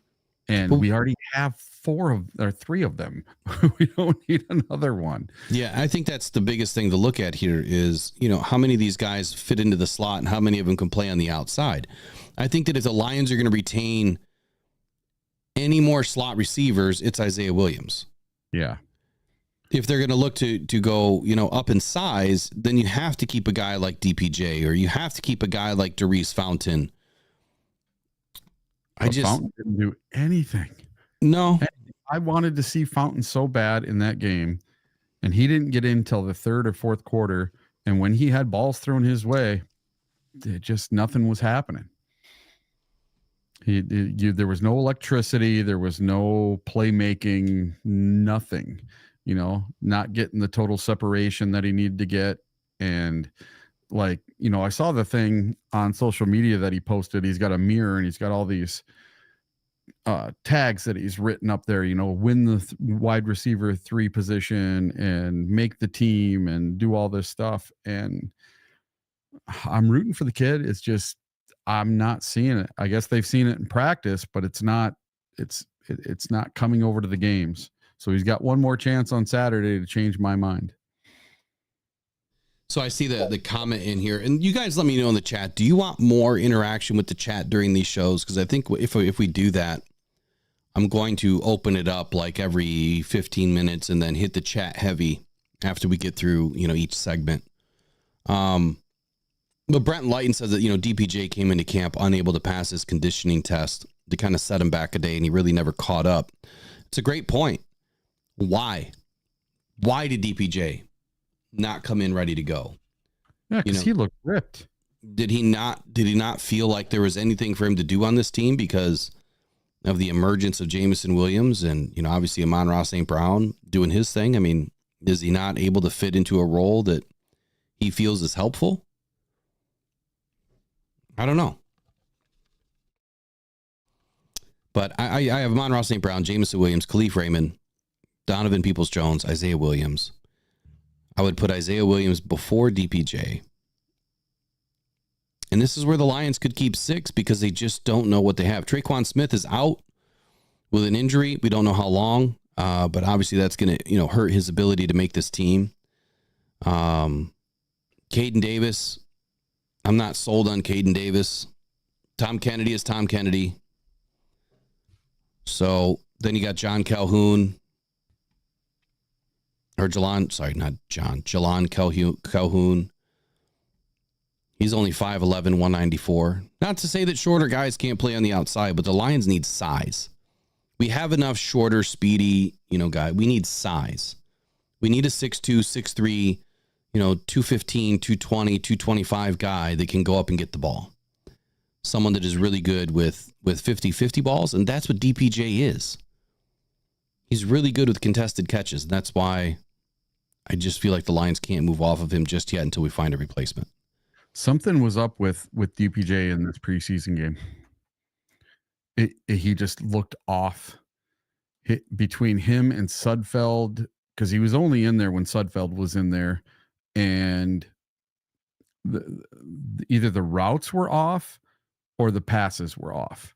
There was something just not quite lining up right, because he was 3-4 yards off the ball, from getting the pass to him. It was always up over his head or way out in front of him or way behind him. Something was not clicking. So I don't know if it's the Sudfeld or the Suckfeld, if that's what it is, or if it's DPJ. So for me, it's inconclusive right now until I see him out there with Hooker or Goff. Yeah. So where was it? Michael Lukey says Ben Johnson said that they are looking for size, and even Dan said that Williams is playing good, but they needed the extra size on the outside. Well, I'm glad that I'm in the same mind frame as Dan Campbell here, that we are lacking size in the wide receiver room. 3 years ago, I did a piece where I explained that we had the shortest wide receiver room in the league on average. Our wide receiver room height was 5 feet, 10 and a half inches. Wow. 3 seasons ago. We are now just now getting to 6 foot, just over 6 foot as an average. Now go look around the rest of the league. We have one of the shorter wide receiver rooms. Now, if you consider a guy like Sam Laporta a receiver, your tight ends receivers, which I didn't in that exercise, then yeah, we're taller. But no, from a wide receiver standpoint, we still have one of the shorter wide receiver rooms in the league. That doesn't make sense to me. Offensive tackle, this has been an interesting season so far. Haven't seen any of the starters play, but I feel like, it's pretty much locked up here. Taylor Decker, Penei Sewell, Kobe Sorsdahl. I get he had an overall decent game, and I heard that, the Lions during their press conference, Dan Campbell said that some of the best pass protection that he's seen so far this season from the second man group. I saw Kobe get burned a couple of times, but burned once really bad that led to a big sack. So I get that he said that he was impressed by it, and I'll take Dan's word for it. What I saw was just 1 or 2 plays that, I wasn't happy about. But overall, I have not gone in and studied the tape, or the all 22 to really dial it in and look at it. I'll do that tonight. That's Monday's homework, is I'll get into all the tape today. But Taylor Decker, Penei Sewell, Kobe Sorsdahl, those are your top 3 tackles. Giovanni Manu is clearly going nowhere, but he is a big-time work in progress. Now, did Dan Skipper suffer an injury? Yes. What was... Dan, I think an ankle, but Dan said it's not serious. He's going to be fine. Dan Skipper's on this roster. Yep. He there's no way he's not. He is a massive glue guy. Like when you talk about Elmer's glue versus Gorilla Glue, like Dan Skipper is Gorilla Glue on this team. He is somebody that we need. He's a vocal guy, dependable, shows up, he's available, right? It's a good dude to have. Swing tackle, he plays that position well, but I think that Dan Skipper's a lock on this team. So Taylor Decker, Penei Sewell, Dan Skipper, Kobe Sorsdahl, Giovanni Manu. Those are your 5 tackles. Now, we did bring in Jamarco Jones. That was prior to this last preseason game. So I haven't seen much out of him yet. And I don't know a ton about Jamarco Jones, but I see the Lions sticking with those 5 tackles because you still have Graham Glasgow who can play any position along the offensive line They in a will. pinch. Yes, sir. Offensive lineman Jamarco Jones had an 88.9 run blocking grade and was the best run blocker of the game. That's phenomenal against number twos. It's phenomenal. Where did he play? Do we know where Jamarco Jones came from? I don't. And then he was an 82.5 pass blocking grade and had 1 pressure. Say that again. He had an 82.5 pass blocking grade and had 1 pressure. How many snaps did he get in? Do you know that? It doesn't say snaps on here at all.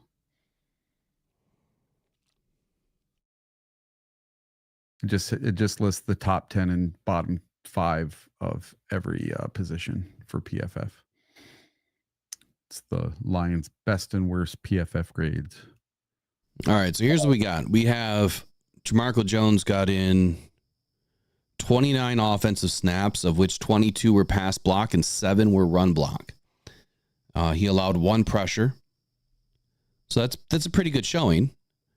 The fact that he was in, for 22 pass blocking snaps, I would believe in that grade for his pass blocking, but only 7 run blocking snaps, that's not enough. The body of work is the sample size is too small. Now I'm going to have to watch, his tape tonight. So he came from where? The Tennessee Titans? I'm not sure.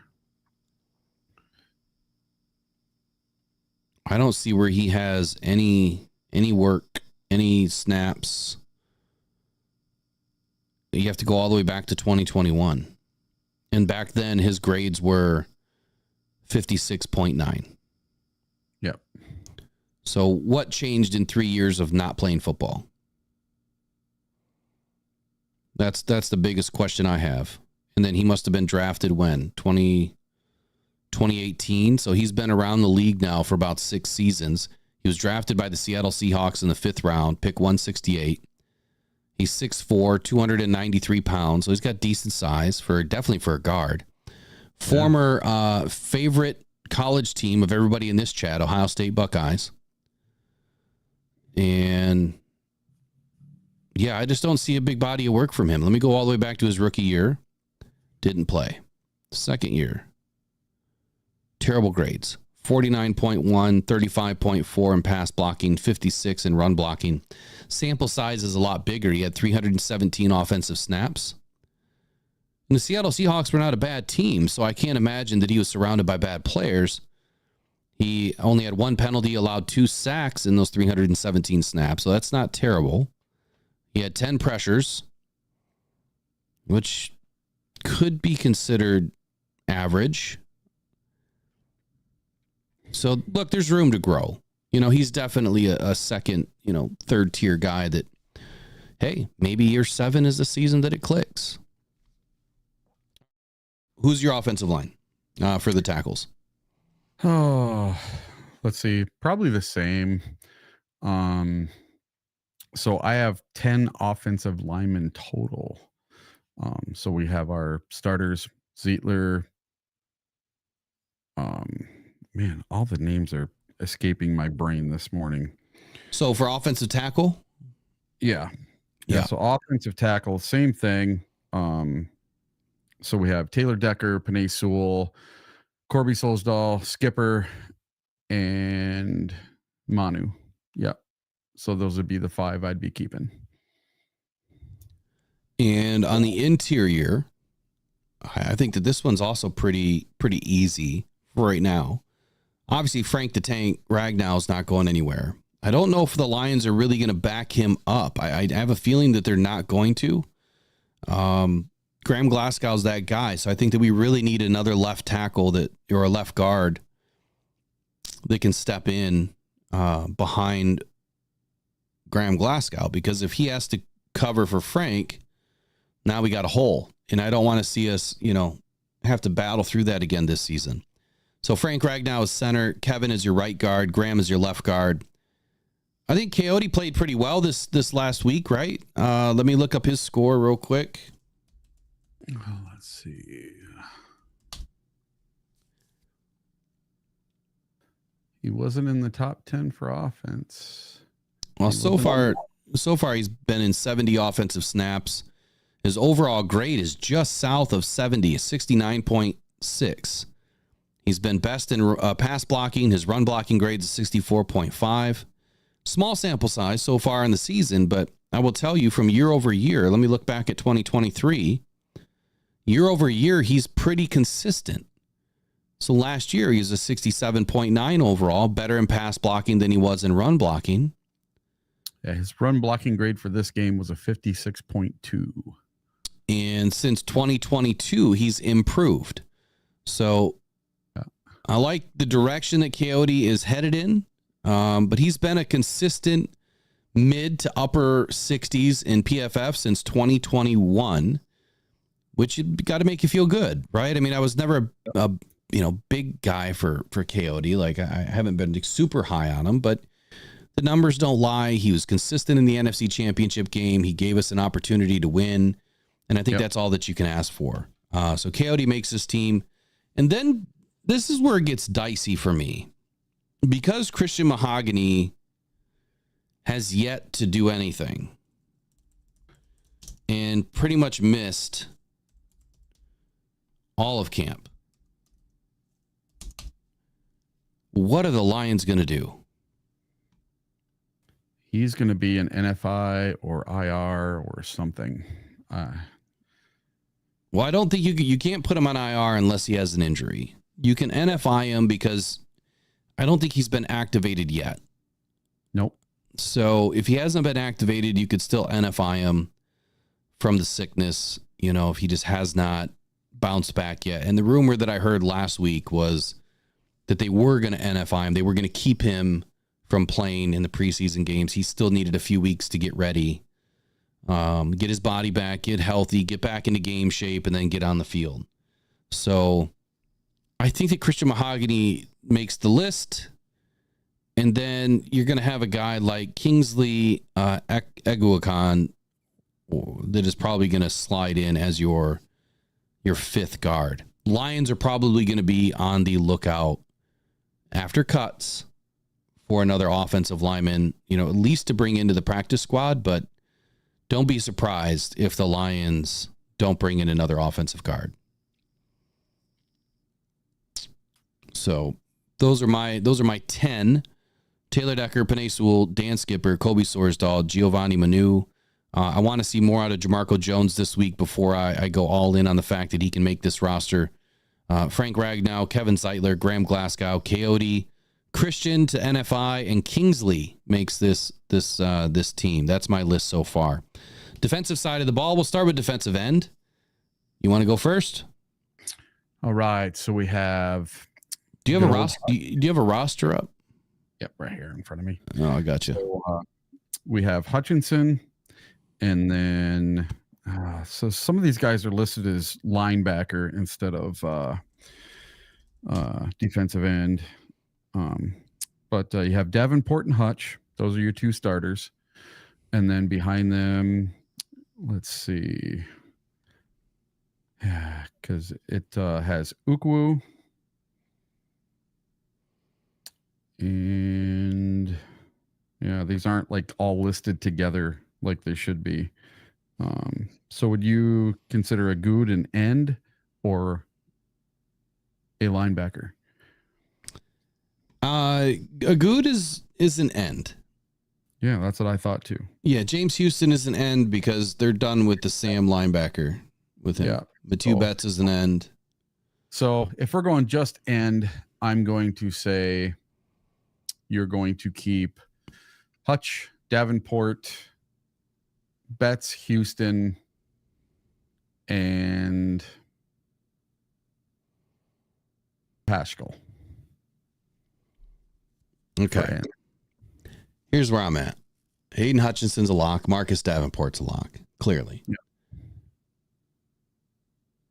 I'm going to go to the bottom of the roster before I work my way back north here. I think Matty Betts makes this roster because of the fact that John Kaminsky is out for the season. That opened the door for Betts. That's 3. Yep. I would love to say that Isaac Ukwu and Mitchell Agood or Agude make this roster, which would be 4-5. And then you have James Houston and Josh Pascal, which would be 6-7. That'd be 7 ends. Wow. That the Lions could keep. Now, that would be a ton. But, if I would tell you back in 2022,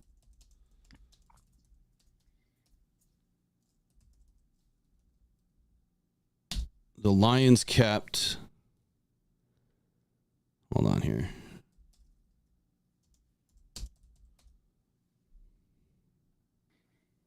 I know I keep going back to this every week, but I think it's helpful. The Lions kept 10 total between interior and exterior on the defensive line.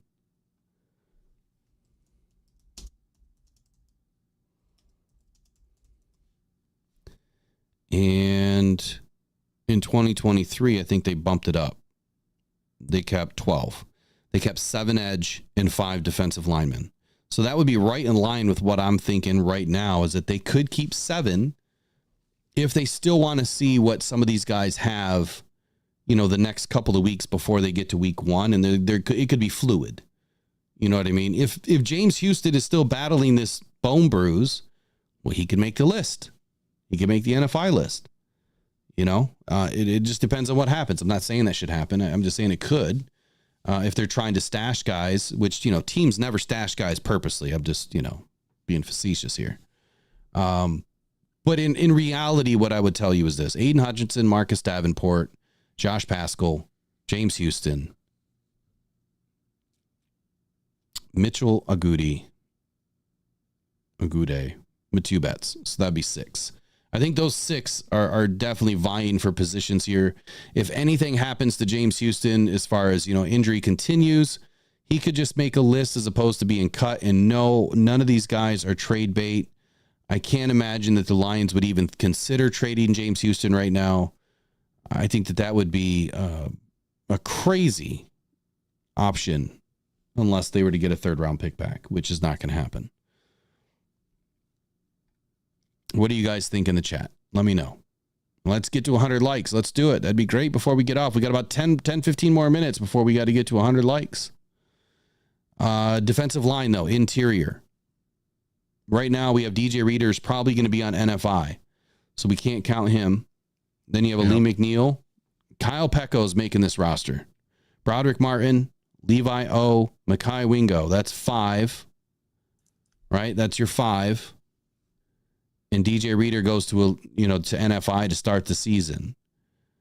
So that'll leave the Lions with 11 total interior defensive line and edge players, with DJ Reader on NFI and potential James Houston to be on NFI if he doesn't get better by this week. This next preseason game is going to tell us a lot. Whoever gets in early, those are going to be the guys that are vying for positions, in my opinion. You agree or disagree? I mean, is there anything different on the defensive line interior for you? Yeah, so I have Aleem, Reader, Broderick Martin, Mekhi Wingo, Levi, and Kyle Pecco. So no Chris Smith, no Pat O'Connor. No, none of those guys. And David Botta got injured. Right. I don't know who else we could slot in there other than those 6 right now. Okay. Linebacker. This is a tough one. This is a really tough one. Jack Campbell, Alex Anzalone, Derek Barnes, they lead this group. I can't see the Lions keeping more than 6, but I will give you a hint. Aaron Glenn kind of gave you the answer to the test the other day. He said that the Lions are keeping 6. He didn't outwardly just say, yep, we're keeping 6 in the final 53. He just said, when you need to know, we need your 6th linebacker, right? He kind of gave you the answer that they're keeping 6. So that's why I'm going with 6. I've always gone with 6, but those are the 3 that are leading the pack right here. So now it's between Malik Jefferson and Malcolm Rodriguez and Ben Nyman. Which one of those 3 makes the roster, do you think? I think it's going to be Campbell, Anzalone, Derek Barnes. Hold on. Malik Jefferson, Malcolm Rodriguez, or Ben Nyman. Which one of those makes the roster? I'm going to tell you. I just want to know one. Just one. Ben Nyman. Ben Nyman. Malik Jefferson or Malcolm Rodriguez? Rodrigo. Okay. Malik Jefferson or Abraham Buplon? I don't know. The answer is one or none. I haven't seen enough out of Buplon yet. Okay. But he was very interesting in this first preseason game. I got to see him in one more to find out if he's the real deal or not. But as of right now, I would have to pick him just because he's done a little bit more with less. So you got Buplon over Jefferson? Mm-hmm. Yep. Jefferson or Germ? I mean, Germ's not going anywhere. No. All right, so let's go back to this. Jack Campbell, Alex Anzalone, Derek Barnes, Jalen Reeves-Maben should not be going anywhere. I don't know why Germ is listed as the third on the depth chart behind Malcolm Rodriguez, but for whatever reason he is on ESPN. But those are your four top linebackers on this roster. Pride of Detroit has Anthony Pittman. I don't even see Anthony Pittman on the roster. He's not even on the team. Oh, I'm sorry. That was last year. I'm sorry. I didn't mean to say that. That was last year. Pride of Detroit has Alex Anzalone, Derek Barnes, Malcolm Rodriguez, Chris Board, Josh Woods. No, that's 2022. Hold on. Here we go. Linebacker. They have Alex Anzalone, Jack Campbell, Derek Barnes, Rodrigo, and Germ. They don't have Nyman, Jefferson, Beauplan, or Ty Summers making this roster, so they have 5. I'm going to go 6 and squeak in Ben Nyman. So you got Campbell, Anzalone, Barnes, Nyman, Germ, and Rodrigo. Yep. I think Rodrigo makes the team. I really like what what Malik Jefferson is doing. I hope that he can come back and make the practice squad. We'll see what happens in week 3. This is all going to change next week when my final 53 comes out. It's going to come out on Monday because cut day is going to be the 27th or the 29th. I can't remember. Yeah, it'll be before that, obviously. So Jack Campbell, Alex Anzalone, Derek Barnes, Jalen Reeves-Maben. Oh, that's 4.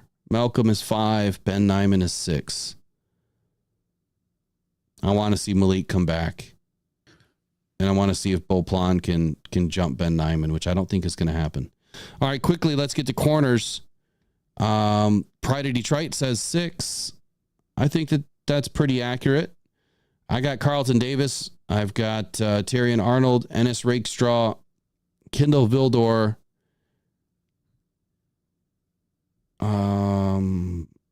That's 4. Amik. Who? Amik Robinson. Oh yeah, he's down at nickel. Amik the Freak. That's 5. And Khalil Dorsey. That's yours. You're going with Khalil. Yep, he's my 6.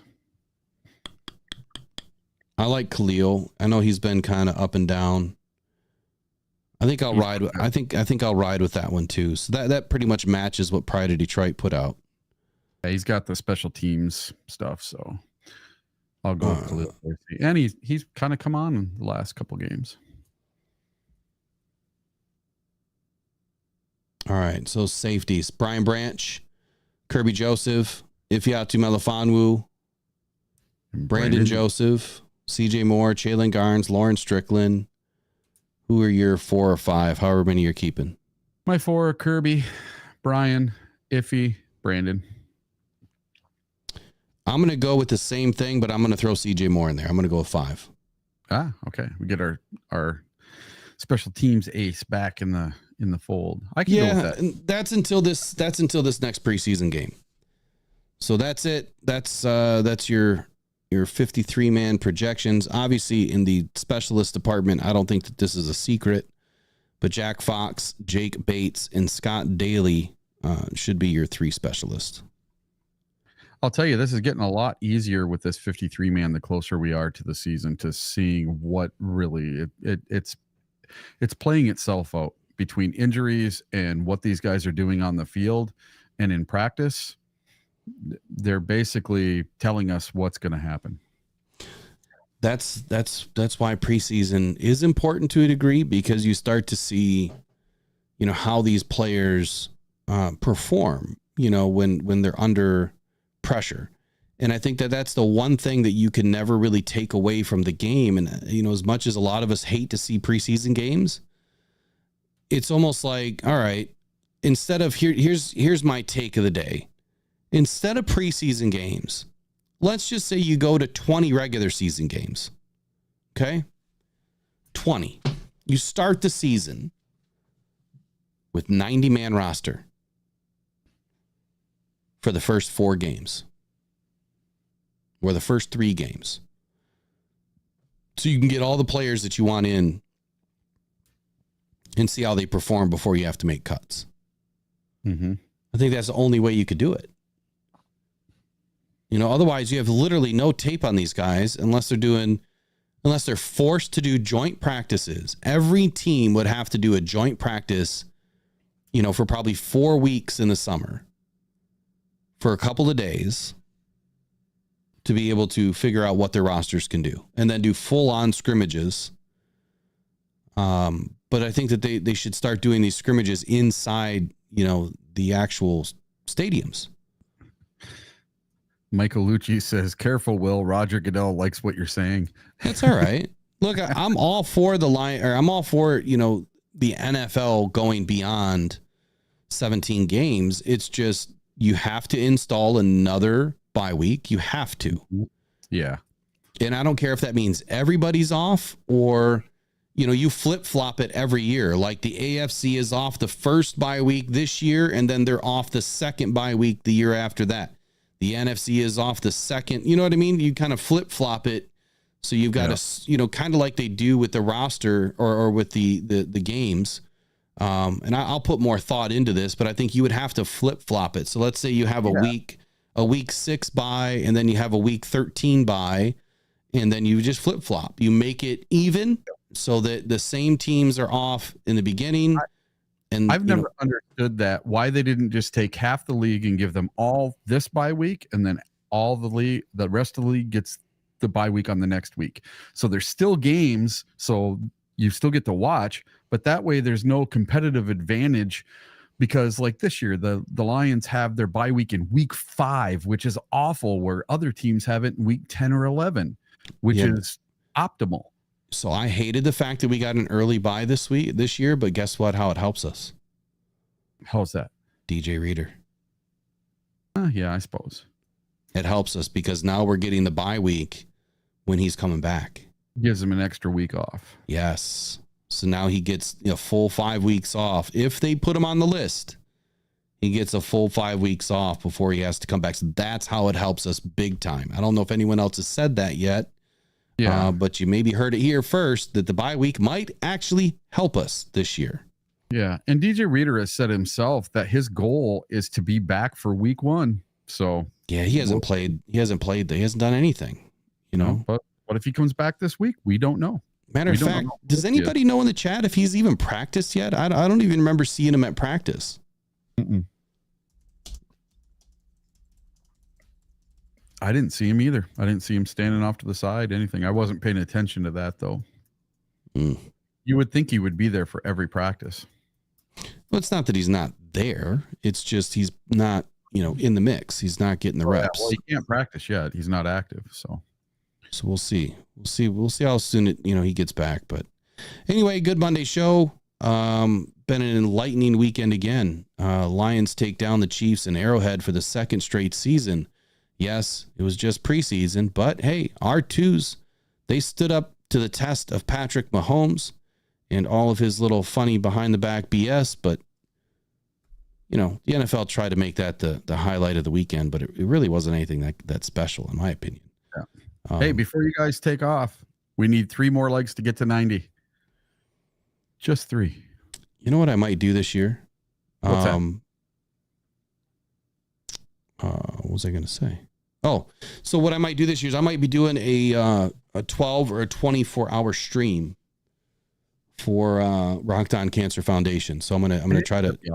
You remember when they used to have people like 104.5 would go sit on a roof all night long? Yeah. Yeah, I might do something like that. so we can raise some funds. We got to raise 50 grand this year for Rock On Cancer Foundation. If I can get to 50, I get the 50 matched. There's a company that is willing to step up that wants to match if we get to 50K this year. Wow. That's 100 grand that we can put towards Rock On Cancer Foundation in year one. Coffee should be ready by week 1. It's almost there. I've tasted them all. Now I just have to figure out which ones we're going to select and make it happen. So that's all coming out soon. Appreciate all the likes this morning. If you guys following Rock On Detroit Lions, if you haven't subscribed, I would urge you and request your subscription. Hopefully we've earned it. Morning show, 5 days a week. Night show, 2 to 3 nights a week. Live games, commentary, reaction. You got it all season long. Now the videos are going to start pumping again. I have to start putting it together. We're ready to rock and roll. We'll be back tomorrow morning. Schedule changes. Just look in the descriptions of the shows and you'll see the schedule. There will be minor schedule changes as we flow through the season here. But week 1, certain things change because certain days are better for content than others. This Thursday, all 22 should be on in the morning. You don't want to miss that segment. You're talking about one of the best creators out there putting together high-level overviews of your Detroit Lions. He's very fun to watch. Very, very, very intelligent about what he does. Can't wait to hear what a Ravens fan has to say about the Lions. I think he's a Ravens fan. But you've already heard him. He loves the Lions. He loves what they're doing. And you'll hear it all on Thursday morning. But we'll be back tomorrow. Eric, have a good day. Everybody in the chat, appreciate you joining in. We'll get to more chat interaction tomorrow. I'll put segments together just for it. And then we're going to open up the phone lines straight away tomorrow. So the phone lines will be open. I'm going to put the number in the chat one more time. You guys lock it in. That is the only number to call in the morning. And we'll just start taking calls during every segment if you want. So you guys take care. Have a wonderful day. Go One Pride. Go Detroit Lions. We'll see you guys in the morning.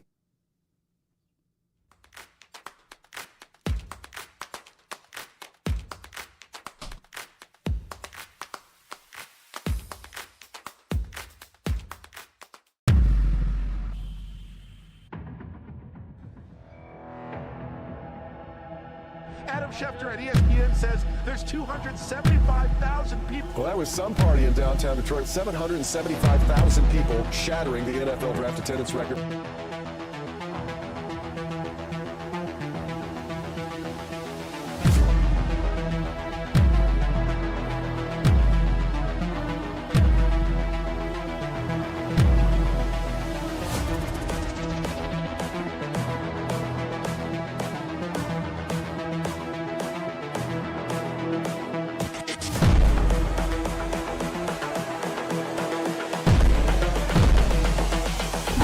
This is the future. Oh, great.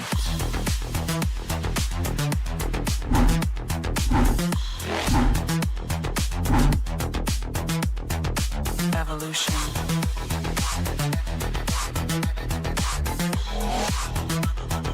This is the future. Oh, great.